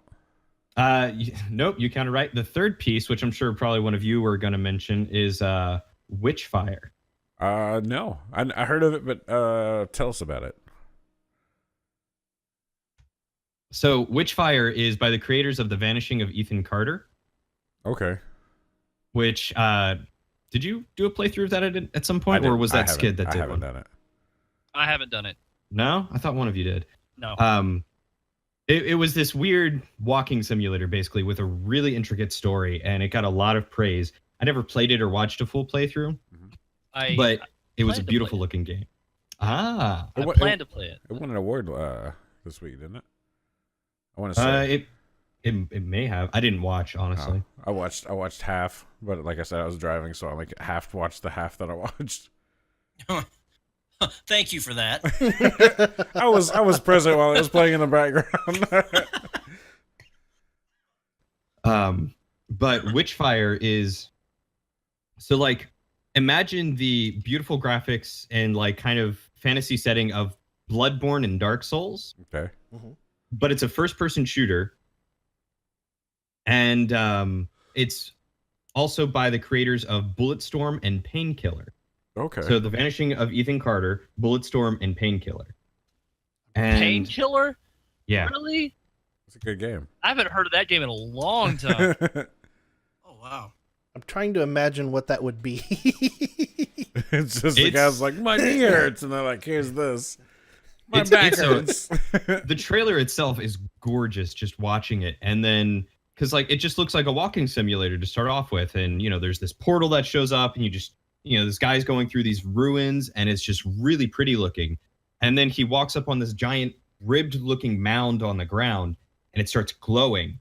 And then a head picks up and turns and looks at him. Oh, good. Oh my God. I just watched it. This game looks awesome. Yes. I'm getting this game. It looks so good. Holy crap. Yeah, it's I don't know what else to say about it except for it looks beautiful. There's like witch powers or something, kind of like I think the dash ability from Destiny, like where you kind of like dash forward real quick. Mm-hmm. And then there are skeletons chasing after him with like these flaming swords, and he's got what looks like a Winchester rifle, or if you guys have played Killing Floor, the revolver that shoots fire. Oh, yeah. Yeah, it looks like he's got a pistol that looks like that. It's just really cool looking. That's cool. But I don't think there was much more information about it. I don't see anything on the web article I was reading. But it looks super good. You know what that pistol looks like to me? It looks like the caster gun from Outlaw Star. That's what it reminds me of. That guy's caster gun. What a great anime. What a great anime! No. But yeah, this game looks really good. Just watching that trailer as you were explaining it, like you said, it looked like a walking simulator at first. I'm like, how is this like anything of a shooter? And then he suddenly just bam, bam, and I was like, holy crap, this looks good. I can't wait. Does it have a release date, or is it just like announced? I think it was just an announcement. There was no release date in the trailer, so. Dang. Then probably either holiday 2018 or potentially early first quarter 2019, I would assume then. Probably. Yeah. Well, I'm excited for it. That looks cool. Because In the Valley of Gods is expected in 2019, and The Fallen Kingdom is next year in the summer. It's in June, I think June 22nd. So I think that's a safe assumption. Cool. You'll have to check that out after the podcast. Let's check out some of these videos for some of these games, because some of this stuff I hadn't even had an opportunity to see yet. I was either... I'm making notes. I'm over here just writing crap down. like, God, look at this stuff. This is all too cool. Gotta see this. Gotta see it. This looks beautiful. I want it. I'm Jack with Mighty Number 9, and I could be watching this. All right. Well, okay, Curtis. You got anything for the news this week, or has everything been covered so far? No, actually, after I got your hopes up last week talking about Yooka-Laylee coming to the Switch, they did have a release date as December 14th, so you only got a couple more days to wait. Oh, snap. Wait, really? Yeah. Yeah, next week. I think actually pre-order it right now. Hold on. Let me go to Amazon right quick. Yeah, I knew that was going to happen. I want to say I was going through the Switch store and I was like, oh look, there's Yooka-Laylee. Yeah. I wonder if they're going to put out a if it's just a digital version only. Maybe. That would be sad. No, I don't think it'll be just digital. I hope they put a card out, because that's what I like. I like collecting cards, but nonetheless, yeah, I've been waiting for it to come out on the Switch, man. That's what I wanted to play it on. I played the hell out of that for the Xbox One, and I love it. That was good. And then I got to looking at some stuff. You know how I feel about Ubisoft? Yeah. They've recently announced that they're going to delay 3 of their upcoming games. Ooh. Really? Yes, because what they've done with Assassin's Creed, and I knew I was going to end up saying it, so here it is. Yeah. They got such an overwhelming and positive reviews by pushing back and delaying their game. They were able to fully express more creative vision. Mm-hmm. So they're taking that same approach with some of their other franchise titles. Oh, thank God. It's almost as Thank if God. they let the developers, develop the game instead of pushing it out real fast, and you get all a right, positive guys, you've got outcome. 6 weeks. Let's come up with another one. Let's go. Just take this hamburger meat and grind it through, and then eventually crap just falls out. Hooray! I mean, if you look around in general, like the new Assassin's Creed is good because it was pushed back and they actually had time to do it right, and the new Breath of the Wild was pushed back and it looks great. Well, okay, hold on one second. Breath of the Wild was pushed back for the Switch launch. I know, but I guarantee you that's the only reason it was pushed back. No, they probably weren't ready. They're like, we can make it. Nope. They were like, we can make it better. I promised you, they when they figured out that they were going to do the console, that they went ahead and they fine-tuned some things. I mean, what else? They're not just going to sit on it. Just be like, no, they have an opportunity to do it's something Nintendo. else. Yes, they will. No, They've done this before. No, they push it back and they're like, you can make it to where when you're running with a long sword, it will push grass out of the way, which is super fucking neat. Physics. I'm telling you, every time I see something in that game, I'm like, that's neat. I'm glad they did that. I Glad they took the extra time. They did. And see, that's important, and that's what I was going to prompt the question right here to you guys. Should more publishers and developers take this approach? Yes. Yes, absolutely. Yeah. I wish things would slow down. It would be super nice if things did slow down because, I mean, I've got a job. I can't keep up right now. There's so much out there to play right now. There's no way I'll ever be able to play all of it. Yeah. So Here's are the they thing. overloading the cup?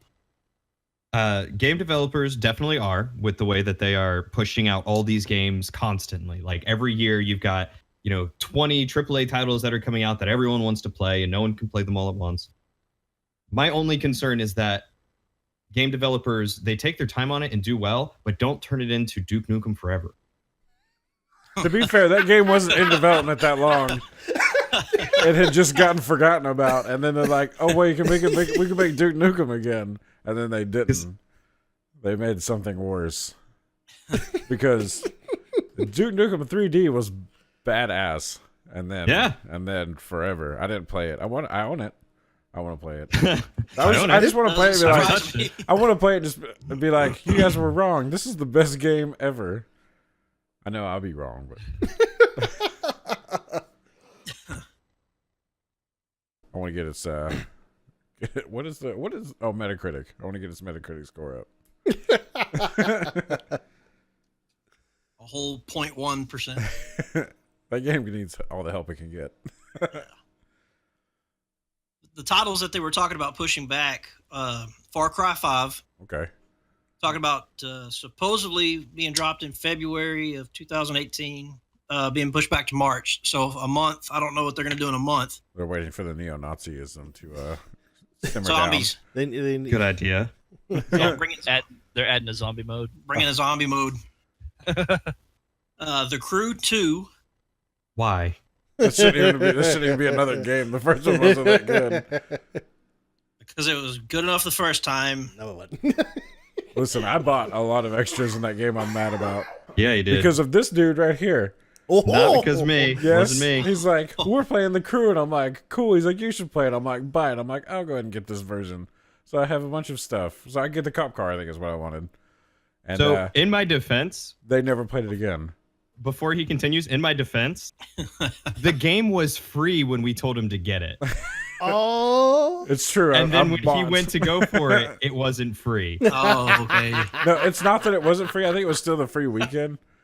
But I went ahead and bought because I wanted the extra shit because, disposable income. it's you. What else are you gonna do with the money? That's true. But mistakes were made. I should have got a refund is what I should have done. But back then I was like, I don't refund nothing. Now I'm like, I refund everything. Like, Just give me live that- with regret. Yeah, give me that money back. See, I would honestly love to still go back and play that game. Yeah. You just won't be home when we play it, I'm sure.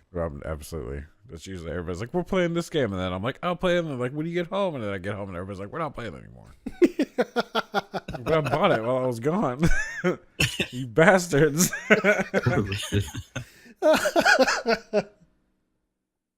Oh man. Yeah. Poor Lucid can never catch a break. Never. So that's why I'm always playing Rocket League and Overwatch. Because I haven't those seen you games are touch always Rocket there League for in me. forever. Yeah, I played that game religiously for like a long time. And then it's just Well, shoot, when it launched on Steam, I think we played for 6-7 hours straight. I think so, yeah. It was right here. Yeah, right here. It's like end to end on the table because you had just built your computer. I just built my computer. You're like, all right, we're gonna play some Rocket League. Here we I think go. That was literally the first thing I did with that computer was play Rocket League. Yeah. That's how I first met you. That's true. Yeah, he showed up in one of my Rocket League streams. He's like, Yeah. hey. And I'm like, hey, someone's here. You like walk around, it's just a big auditorium and just one dude up there be like, hey. It's okay, come up front. It's Plenty of Look, room. there's front row seats. Come on. Shit, he saw me. Oh, great. Now I got to stay. No getting out of this. all right, Curtis. What else you got? The only other thing was they had an unannounced franchise title that they didn't specify that they said that we're pushing back as well. Oh, excited So- about franchise titles. Well, I told you they're Watch having Dogs. this Assassin Dogs. Get it right. Assassin Dogs Watch Creed. Watch Creed. Creed. I almost said Watch Dogs. Then I realized I'm retarded. I would have loved it. So Ubisoft is wisening up, basically. They're Man, taking their time with it, but I think some of this delays they're making it sound good on the surface. Is I said something about last week. They were talked about being bought out. oh, really? Ubisoft? They've been under attack for a while. Somebody's trying to Like purchase. French company. Oh, wow, Yeah, really? there's a French company that's trying to get a hold of it, and they keep delaying them and putting them off. And I think some of these delays may end up have something to do with that. Hearing about 3 or 4 months, we may have a whole nother company's name involved. Vivendi. What goes on there? That's what it was. Vivendi, Vivendi. Why do I know them? because they used to make games. Oh, that's right. What the hell did they start doing? They went and did TV and movies and stuff. Yeah. And then now they're trying to get back into the games. By Into buying- the games, I'm sorry. Get back into games by buying Ubisoft. How weird. And like that sucks because Ubisoft is doing so much good right now. Well, Like, they weren't. They were for a doing real while. terrible for a long time. But they're like I've said every time they're now supporting like Siege and For Honor and Wildlands, even though nobody's really playing them except for the people that've been playing them. They're just like, So- yeah, you guys are still giving us money, The whatever. diehards. But it's super. It's just. Whoa. I feel bad for them. Vivendi's an old company. Vivendi's old. Yeah, they've been around for a long I time. haven't heard that name in forever. Oh, yeah, Like, they did Spyro the SNES. Dragon. That's Crash. right. Yes. Oh wow. Yeah. They're trying to else? get their hands back in it, so they're going after one of the companies that are doing things. I think they're doing it right. So They should buy EA and Oh, just save us God. all a headache. Because Yes, please. they'll take the EA route and just shut EA down. They'll be like, you're not doing enough good. Everyone is fired. Oh crap!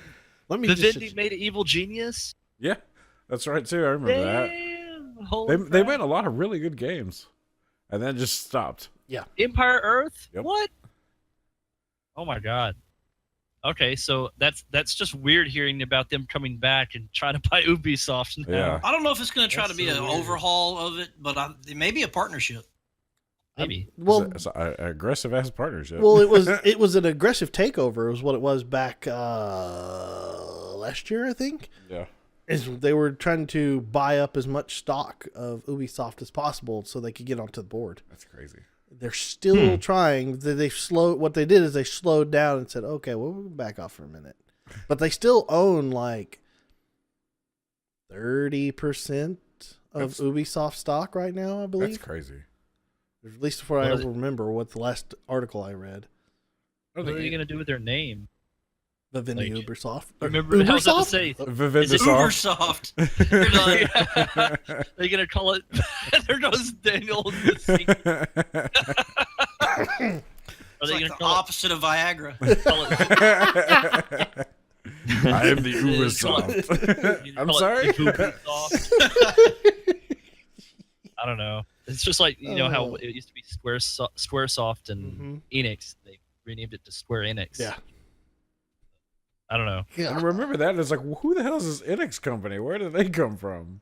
Oh, I remembered them. They were from old Super Nintendo days. They made some really good games, RPGs, JRPGs. I didn't know who they were. I just knew Square. I'm not surprised. I wasn't a real gamer. Yeah. I just kind of pretended. And now I'm here just faking it Nodding till I your make head. it. Now you're just here I play games pretending to too. be a podcaster, right? No, And I'm it- just kidding. And it's emphasized every time we do an 8-bit challenge. I just get my ass waxed. I don't know. Did No, because you put the hurt down on me when we played that wrestling. That was a fluke. I had literally figured out the timing before anyone else. That twist move every freaking time. I didn't. Out of the ring like 5 times. by the way, short interjection into Curtis's little segment here. If you haven't watched the NBA Jam, It's stupid. Don't watch I'm go. People who are watching this, go watch NBA Jam right quick. And Got it. Uh, Can't wait. oh, it's so much fun. it. It's not you fair. guys. It is. You Great. guys started the podcast in the middle of me watching NBA Jam, so I haven't finished it. I was in the middle of watching it whenever I got the call, so I'm sitting here laughing my ass off, and then you call, and now You're like, oh, trust me, it gets better as it It goes along. gets worse. It gets worse. I've got it on my watch list But you're right done. behind Michael's playthrough for Link to the Past. oh god, I'm still trudging through those. it's Trudging. frustrating. Trudge. Oh, the randomizer. It's Yeah. frustrating. You're right. It's frustrating because I'm sitting here like, where are the damn flippers? Rewinding you back a little bit, I actually mentioned this whenever I was streaming, Getting Over It with Bennett Foddy. While I was playing, I said, if any of you guys have been frustrated watching some of my previous Let's Plays, like Link to the Past, imagine how frustrating this is gonna be. and I continued to play. Beautiful. But yeah, And I was referencing Curtis there. Yes. Oh. Thank you. All right, Curtis. What else you got for the news? That's it. You're tapped out. All right, TJ, you got anything, or have we covered everything? Boy, howdy, do I have something. Oh, I have to check. It's so big. Check. Hold on. I've only got one thing left, and it's Yeah, I'm not sure what else I have left. I actually thought of another, so if you guys don't mention it, then okay.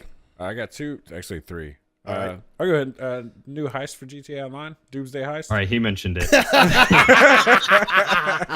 It looks so good, but I can't get to it because I'm still at the first heist. But it looks. All right, you know, It looks so Can't get good. anybody to play with the heist? I got frustrated because nobody wanted to play. Yeah. all right, Lucid. My friend Jesse just picked it up, and I haven't gotten past the prison one, so the three of us should at least get together to do that. Yeah, I'm down. But All right. that was just, light news. A couple things. Quantic Games has Detroit Become Human coming out, Oh, which looks super good. I think I've seen some of this on just around on a Kotaku where they were showing off some of the stuff. Yeah, That looks really, really interesting. So apparently it is a third-person thriller type game to where every decision you make will actually affect the game. You'll have characters die by decisions you make, and you play as different characters, so it's not really a game over. It's just that guy's dead and not part of the story anymore. So now you're over here, and it's just it looks super, super cool. Like Heavy Rain, except less Jason. Yeah, I've never played Heavy Rain. But You've never played Heavy Rain? no. But you own it. Like Heavy Rain without the Sean. Jason! Oh yeah, Hey, that son. too. But yeah, that looks super cool, and a lot of controversy around it. Really? Recently, because they had showed in a preview of it child abuse, the father, abusing a 10-year-old daughter. Oh, that trailer, yeah. Yeah, and people just lost their shit because, Of course. and this is what makes me angry is, they say that shouldn't be in video games. No, we don't want that. But at the same time, we have GTA, we have Call of Duty. Murder is fine. Murder, pillaging, whatever, just do whatever, because that's not part of our lives. That's outside our world. Mm-hmm. But then when you hold basically a mirror up to stuff that happens in people's lives, like I grew up with child abuse, and that sucks. So I think it's one of those things that people should be aware of. Well, okay, and I would say, this is my opinion, as long as it's used to tell the story properly. Right, If and it's just not, if it's like just gratuitous. Right now, and the way it works in the game is that basically it's like if you do nothing, then this happens. But if you make a choice, you can change it. And I think that's the message that people are missing is if you do nothing, nothing changes. So It's kind of like real life. Yeah, really. basically that's what I was like. If you don't want that to happen, you should step in and do what you think should be the right thing. Yeah. So there's a whole lot of that going on, which that's the first time I heard of that game, and then I was super excited about it because it looks like a cool game. The story looks really interesting. Yeah. It looks like it could be a really, really cool concept story driven game. So me and my wife are excited for it too. But also in lighter news, super that got hot. heavy. It did. Heavy Rain? Jason? Super hot is getting a roguelike expansion. What? Yes. Super hot? Super hot. Yeah. So apparently, Roguelike super hot. yeah. It's called Mind Control Delete, and it has dozens of new challenges, new secrets, new abilities, new playable characters, new weapons, new power-ups. As a roguelike run generation, while enemies in turn grow stronger and smarter and more desperate to stop you.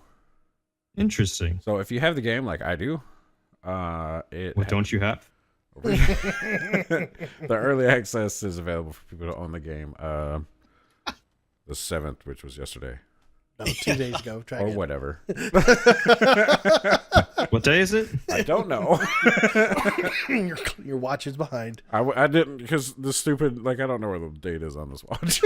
You just look at it like, I'm going to make a number up. I'd usually try, and I'm like, I usually get close. It's like, was there a 7 in the time? Okay, good. We're close. So yeah, that looks really cool. I'm excited for that also. Because there needs to be more Super Hot in the world. I don't know if it's coming to VR, though. It would be cool. It would be cool to have a new expansion of the VR. Because we need more VR shit. Yes, we do. Which PlayStation VR is getting all the shit. Yeah, it is. So is Oculus. Yeah, the Vive is just like, The one thing that we bought. too bad we're not you're the getting- best. You're not getting shit. Getting boned. So I'm probably gonna end up buying a PlayStation VR. But you don't even have a PlayStation. I mean, I'm gonna buy the PlayStation and the VR. You going to buy a Pro? I was about to say, what are you going to plug it into? Your Xbox? I have a TV. Also, you can plug it into the Xbox. It just won't do anything. Well, yeah, it still has pass-through, doesn't it? Depends, actually, if you get one of the newer version or the old version. The newer versions don't have pass-through? The newer versions do. The old one did. The original Xbox had pass-through. Oh, okay. You're talking about the HDMI on the Xbox. Okay, never mind. Yeah. Never mind. I'm talking about something completely different. HDR? Yeah. Yeah. We're off. Yep. Yep. Yep. Okay. So is that what you got for news? Yeah. All right. Yarp. All right. The one thing that I have left is, of course, the most wonderful thing in the world, because anything to distract everybody from EA, good old Bungie, and man, they're just stepping in shit left and right. It's like What? you walk from one turd to the next. No, they're doing great. They're doing the Lord's work. Okay, so here we go. What the? All right, the new expansion, Curse of Osiris, is coming out for Destiny, right? Yeah. Okay, so what they've decided to do is now the existing raids that are in Destiny Yeah. that you could do at level 300, light level 300. Yeah. You can no longer do it light level 300.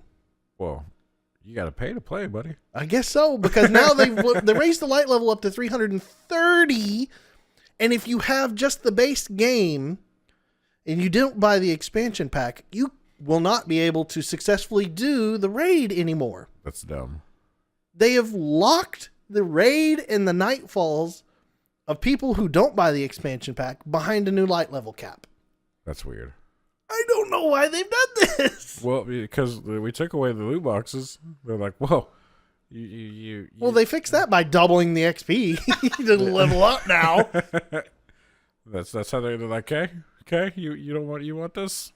We'll take that. It's like, oh, you want to do? Because I was looking forward to trying to get to the Curse of Osiris, or not the Curse of Osiris race, but race. I didn't know there was racing in that game. I might go back to it. Well, you do have sparrows. No, I was looking forward to the raid. I was wanting to get up and try the raid out, but I wasn't going to buy any of the expansion because I don't know if I'm 100% sold on Destiny. Now I can't do it. Yeah. If I get all the way up to light level 300, they just threw a big up middle finger in front of my face and said, buy the expansion and get all this armor. Then you can do it. What is that? That's corporate greed at its finest. It annoyed me so much when I read it. That's why I tweeted out earlier in the week. I said, I'm going to talk about this on the podcast because, by God, this is something I want my money back now on the game. Yeah. Seriously. I feel like I've lost all the extra content that I had paid for now because of their expansion pack. I don't know. Maybe am I the only one that's feeling this way right now? No. So Go ahead, Cody. So let me get this straight. So they released an expansion pack that took away content that was originally in the game? Yes. Kind of. Okay. Kind of. So you achieve a certain light level in the game to be able to do raids in the game. Now, the raid that was included with the launch of Destiny 2 had a suggested light level of 285 to 300. Okay. Okay. You can only get gear to get to that range in the base level game. Now they're bringing in the expansion pack that raises the light level cap up to 330. Okay. You can only get the armor in this expansion pack to take you to 330. And then they have raised the light level requirements for the raid in the initial launch to 330.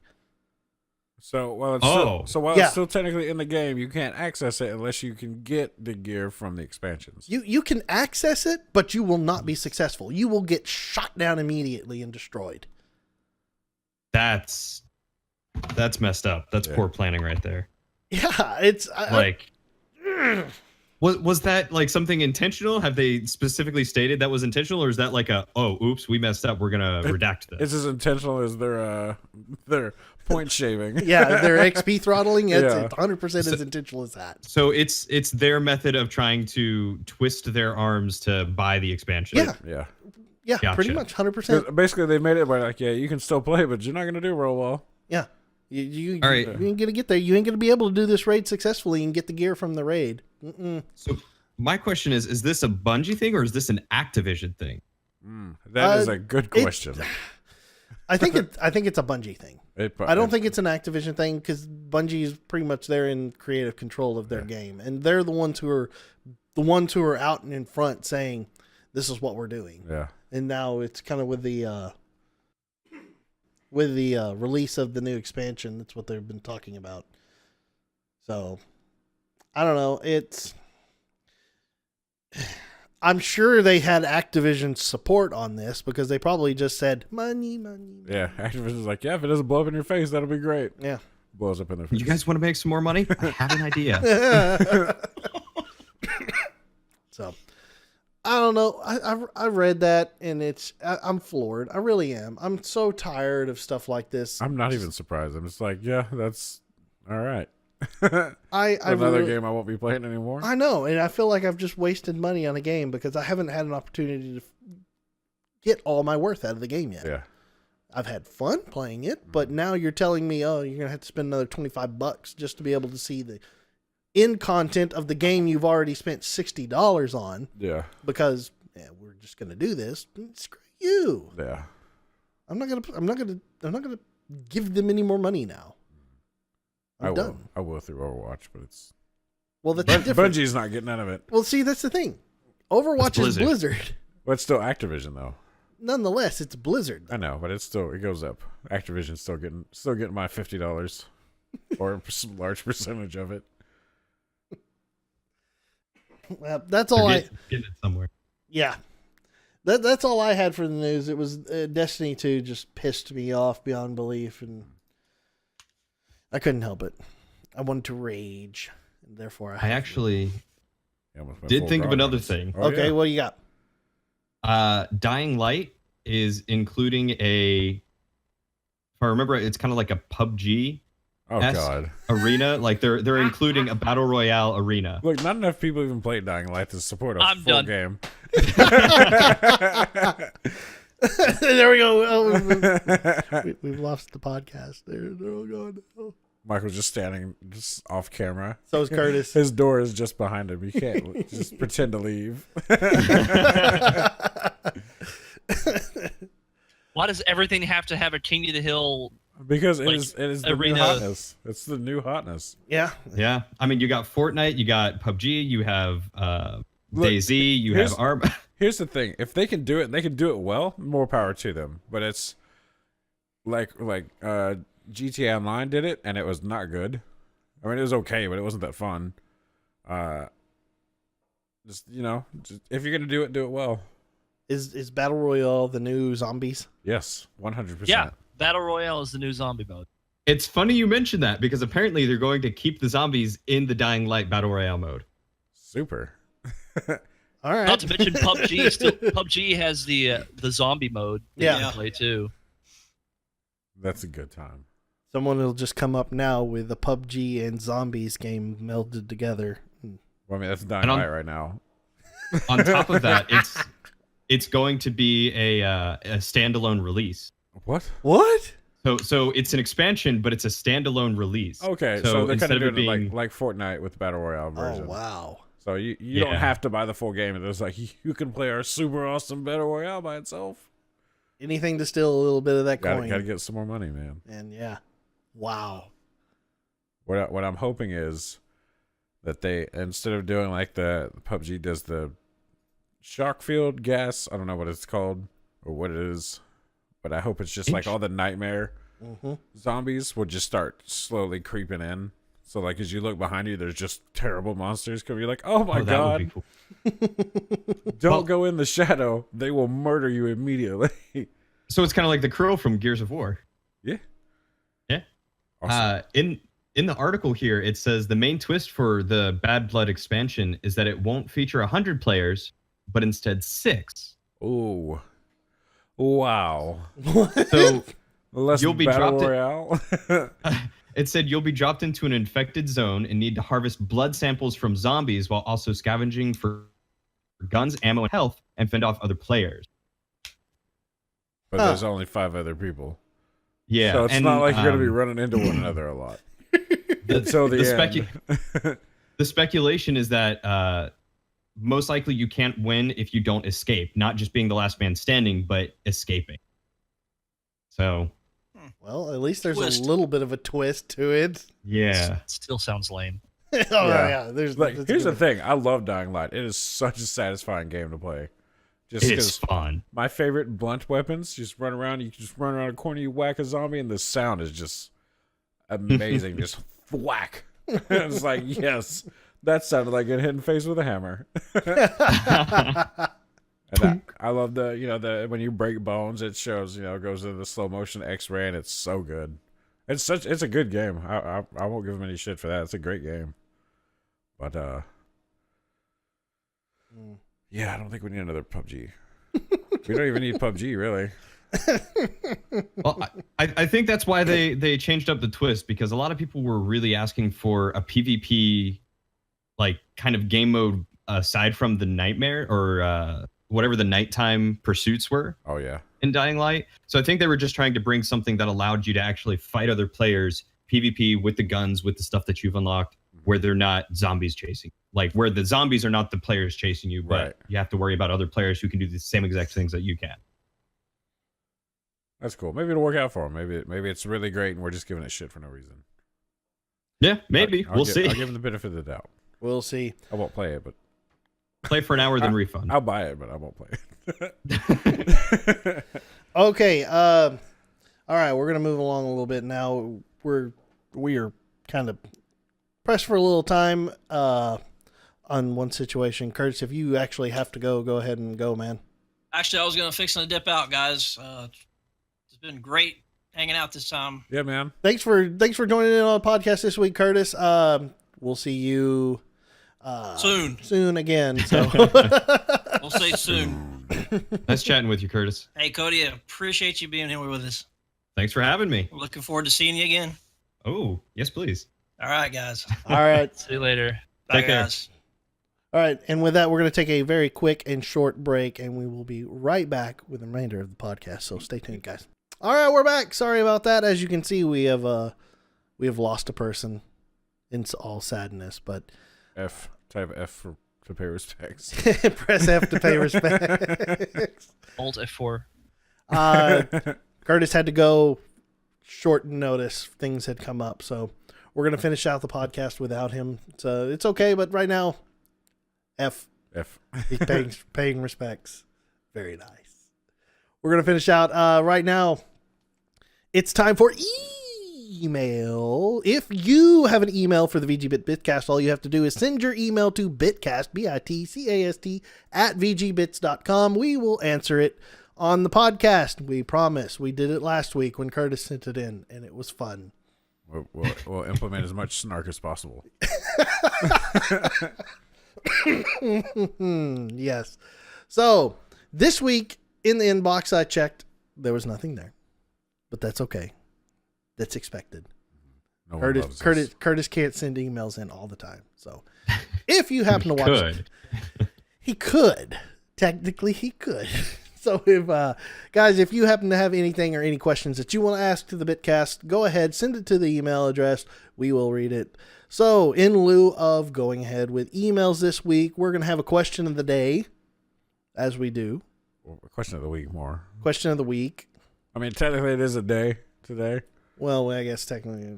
But there won't week be a over question week. today, tomorrow. That's true. Well, somebody else will have a question of the really. day. What's for dinner? Yeah. Octoroks. That is always my question of the day. What is for dinner? That's the most important question. I come home from work and I'm hungry and I just want to know what's for dinner. Usually mine Do is, I have what to is start today? tonight? Is today still the weekend? Am I still home? No, I have to go to work. Super. No. All right. So the question of the week then is going to be, we're going to go with a lofty one because guess what? Next week is the Game of the Week podcast. Or Game of the Week? No, I'm sorry. Game of the Year. Right now, Breath of the Wild is Game of the Week. Game of the Year podcast is next week. So guys, I'm going to ask, what is your all-time favorite game? It's easy. All-time favorite game. It's easy. Okay, TJ, since you're ready with a quip right off the bat, so go ahead and start it off. Ace Combat 5: The Unsung War. Ace Combat 5. Absolutely my favorite game ever. I've never played it before. It's so good. It's the only Ace Combat game I've ever played. And I played it a ton over at Michael's house. I used to go over to his house every day. And I'd play it and I'd beat it there. It was so good. Like, I've never been into flight sims, like especially like arcade combat. I mean, they're fun, but they're not really my thing. Mm-hmm. But I played it and it had a story. And it was so good. And the characters were really great. You never see the characters. They're just over comms. Mm-hmm. And just, flying different I almost said helicopters. No helicopters.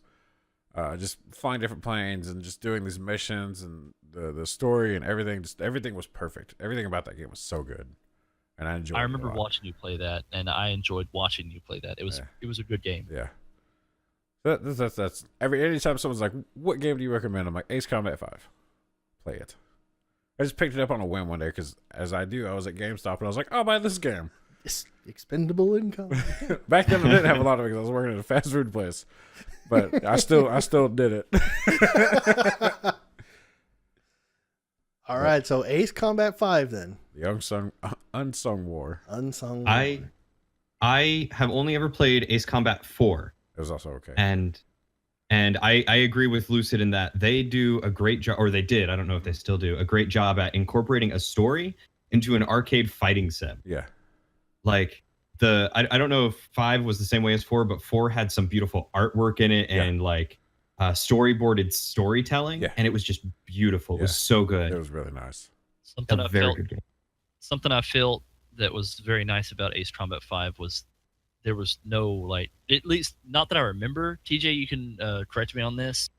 I don't think there was any like cutscenes. No cut. Well, I mean, there was the kind of like Cody was saying, like the storyboard type thing, where it would it would just give you like a quick narration, like this. But there was no like big cutscenes that showed the characters walking around. Yeah, none of that. Yeah. It was just most of it was just like maybe a picture and voices. Yeah, and it was leaving the rest up to your imagination. It was pretty much playing the game. You're over comms, like you were a plane that could change into other planes, and that was it. That's something I liked about that game. And I remember, and I'll tell you what solidified this game as my favorite is a mission called White Noise. And I don't remember. Yeah, I know exactly which one you're talking about. Basically, one of your wingmates goes down over, might as well call it Korea. And you have to find them, but you have to fly under the radar. And you get it's like a located, like, occasionally you'll pick up their signal, so you just kind of angle this way. So it took so long. It probably took me longer than it probably should have. But like, you're just flying around and you can hear her. She's like panicking, like, as you would if you're in enemy territory and your plane went down.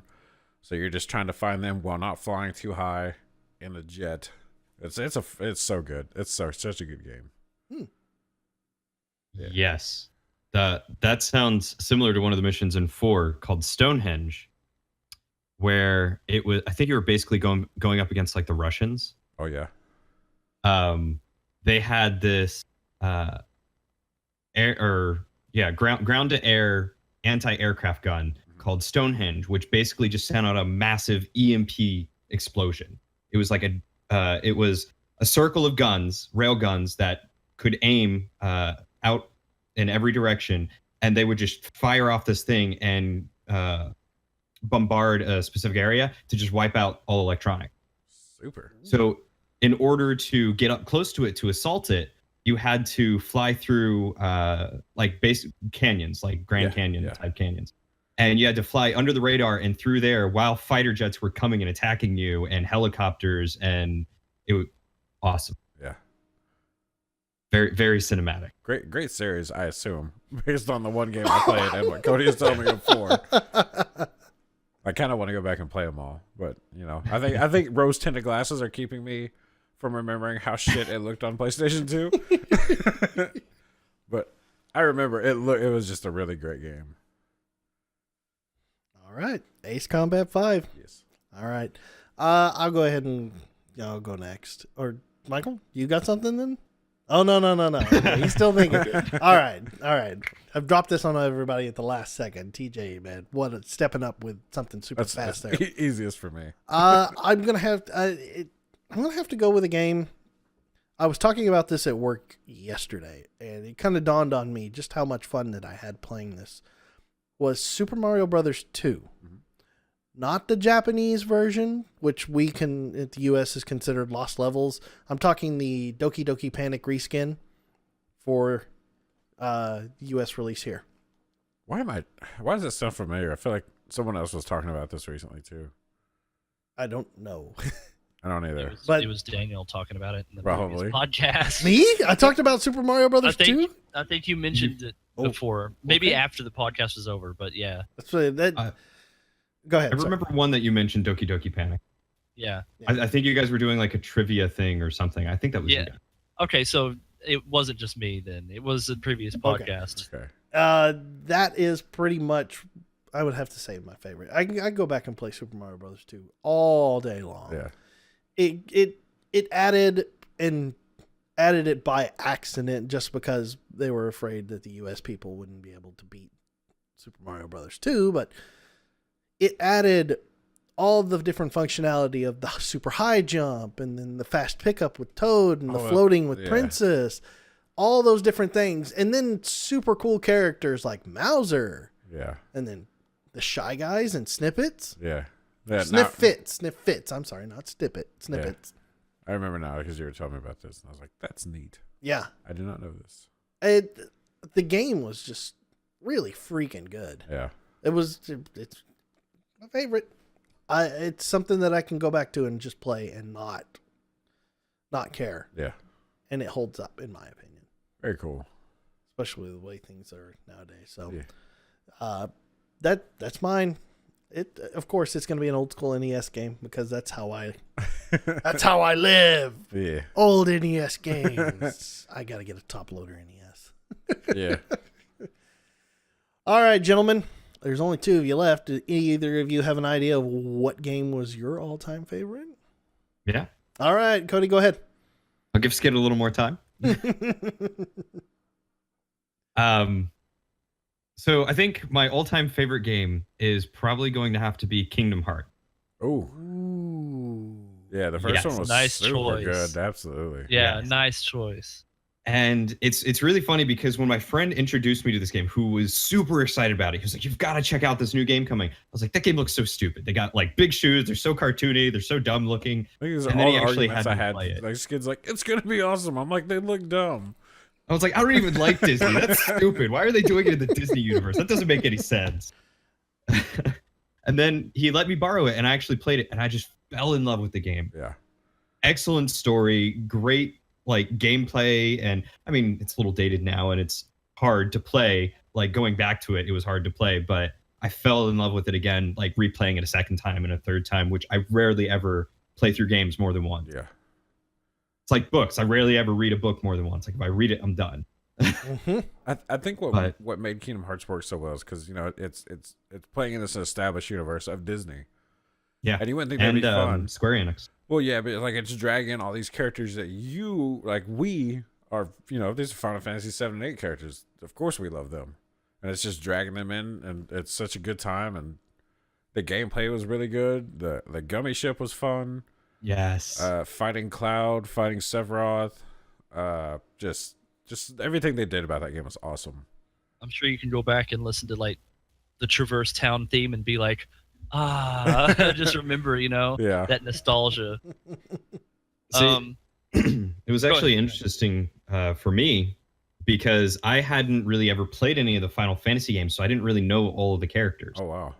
So going into it, I was like, oh, who's this new character? Who's this new character? Oh, I kind of know Cloud, but who's Leon? You know, who's Yuffie? Who's all these other people? You had wrong names for people. Like, Leon was not his name. I can't believe they did that. Yeah, I was so mad. They called him Leon, but his name is Squall. Yeah. And they refer to him, I think, once as Squall or twice as Squall. Yeah. And he says not to call him that. Yeah. And any damn sense. So that was my introduction to it. And I was like, oh, these are some cool characters. And so I started to experiment with a lot of the JRPGs in Final Fantasy and ended up playing like Final Fantasy X. I don't think I ever played 8, but the movie introduced me to it. Advent Children. That's 7. So that was 7. Yeah. That was 7. Okay. It's been a while since I've seen Don't that. you dare get them mixed up. 8 is far superior. No, it is not. Far and No, above I the will. best. I know I'm on the losing end of this battle between you two guys, but I don't care. I will die on a stick on that. 8 was not better than 7. Yes, it was. Okay, no, they're both really good games, and they both went in like the same direction. But as you know, you had the edgy soldier versus the edgy high school student, and away they went, saving the world. But there's so much more cool shit in 8 than there was in 7, and obviously, it's better graphics. It's also the first one I played, so obviously I'm biased that way. Well, I'm not going to say any one is better than the other. Yeah. They both excelled in different areas, and I given choice, I couldn't choose between the two of them. Really, I can easily. I know you can. Someone said actually, you had. I played 7 first. Yeah. And then I played 8, but I still loved 8. Mm-hmm. So, and 8, is kind of like the black sheep. A lot of people hate it. Yeah, they did. But You get to fly a school. How awesome was that? Shush. Oh, I'm sorry. That's kind of a big moment. Maybe someday Drillian will play it on his channel or something. I'd like to see that. It's available on PC. It is. As is 7. Yeah. And I'll have 9. to look into it. 7, 8, and 9 are all on PC now. Pacey. Hey, shut up. Shut up. Final Fantasy 9 was the best Final Fantasy. Final Fantasy X-2 was arguably the best. Oh, that's another. Nope. I'm not even going to go there. I see the bait that you're dangling in front of me, and I'm just not even going to go there. What about Final Fantasy 13? Just a resounding. I'm done. No. Was 13 was the one with lightning? Yeah. Yes. Okay. Yeah. Lightning Returns. I really wanted to like that. Apparently, someone liked it because they made 3 of them. No. I think I wanted to like it too. I really tried. I really did try. I found out that I had stopped in Final Fantasy 13 just short of the free roam that game. So that was my downfall, is because I was tired of it being so linear. Yeah. And I literally stopped nanominutes before. I probably did the same. It's not that I didn't enjoy the game. I had fun playing it. It's just that I got to the point where I was bored. And I was just like, I could be doing something else. And I never picked it up again.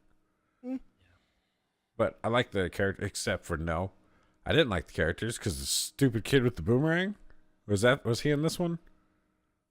I don't remember. I don't know. I just remember the dude with the there's chocobo in his hair. That dude was cool. I liked him a lot. But there's the little whiny kid. I punch that kid. If I met that kid in real life, he came out, I'd punch him. Just right in the forehead. Oh man! But by the time Final Fantasy 13 came out, I was tired of the brooding, dark, non-caring protagonist. Zidane cared. And lightning was everything. Oh man! If you played 10-2, everyone cared. It was all about girl power. It was.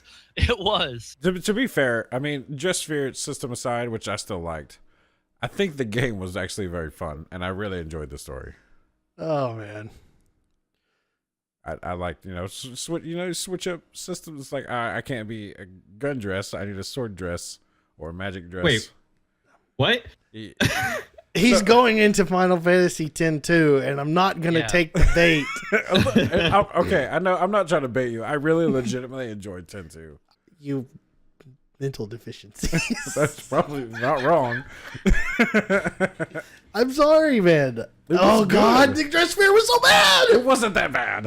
It was. No, it's just a weird name for a job system that you can change Sailor Moon style. No, mid combat. The only thing that. Never mind. Yeah, I'm not even gonna say it Come because on. no, Get it no. as soon as I say it, this Daniel's gonna be like, "Fuck you, Skid." He's gonna. podcast is gonna go on for another hour because we're gonna argue about dress fairs. Arguably the second best system in the game, next to Blue Magic, which was weird. All I right, guess it's my turn. all right. Yes, Yes. let's move on. I can't read that. What does it say? Just look at what I started. He posted that in the chat, and I just couldn't help but laugh because it was so true.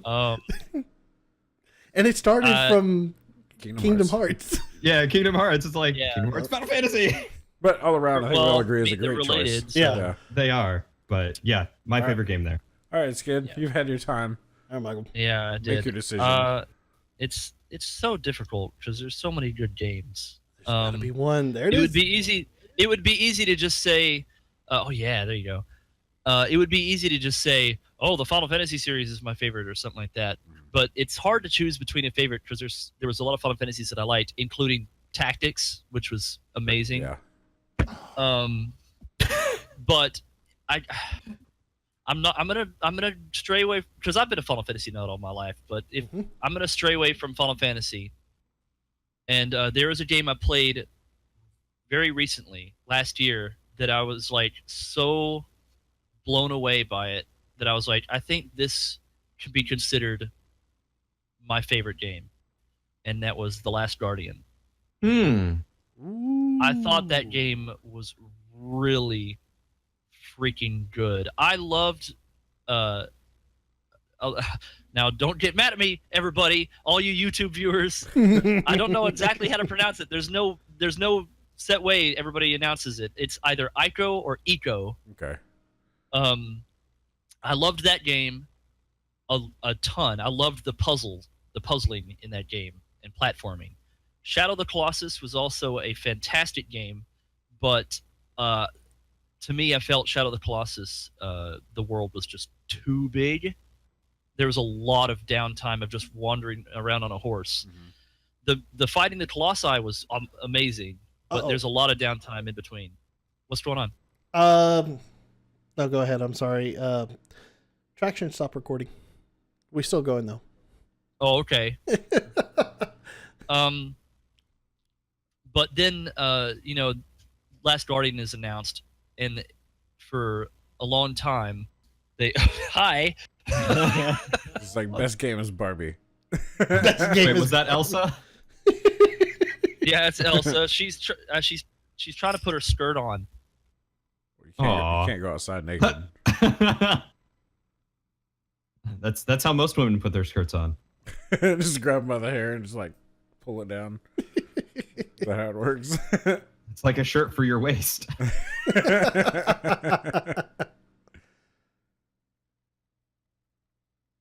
So isn't Last Guardian getting a VR? I don't remember.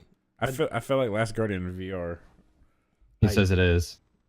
Okay, so Yeah, I never heard much about The Last Guardian. Like, I heard when it was coming out, all these people were raving about it, and I started to watch, I think, one person play through it, and then I just stopped. It just didn't really catch me. And it was probably the person I was watching, because he's not that entertaining anymore. But not you. I'm curious. I'm curious, but I'll wait till after the podcast to ask. All right. So anyway, sorry about that. All right, Elsa's important. She needs her skirt. yeah. Anyway, I Last Guardian, it was announced like 10 years ago, and then it like got into like that developers purgatory where it just was nothing was heard of it, and every single E3 somebody would come up and be like, they're gonna talk about Last Guardian is gonna come up, and it never happened for a long ass time. until 2015, I think, when they finally re-announced it, and everybody was like, "Holy shit, it's back!" Out of nowhere, it's back, and they finally finished it. And I was like, "Man, this game has a lot of hype to live up to for being in development for so long." And personally, I feel it held up very well. It's something that I feel like I can go back to and play multiple times. Besides, like, the scripted events that do happen, a lot can change whenever you're working with your pal Trico, the big bird dog, and different things can happen, and it's just such an emotional, amazing story. It was such a good game, and I guess if I had to name a game that was my favorite, it would be that. Okay. Well, The Last Guardian. Last Guardian. All right, so that is the VGBit BitCast for this week. Then, Cody, man, thank you so much for joining us this week. Thanks for having me. I'm super stoked that you were able to come on, and I'm so glad everybody was here. This one was a little bit of an extra long podcast, but that's okay. Everything. Lots of interruptions here. I'm sorry about that. No. There was a lot to cover, and with 5 people, that's a lot to cover. So, again, everyone, this has been episode 11 of the VGBit BitCast. Thank you so much for joining in. Tune in next week and go enjoy NBA Jam right now. So, just saying, or any of the 8-bit challenges. Those are my favorite. So, thanks again, everybody, and bye. Farewell.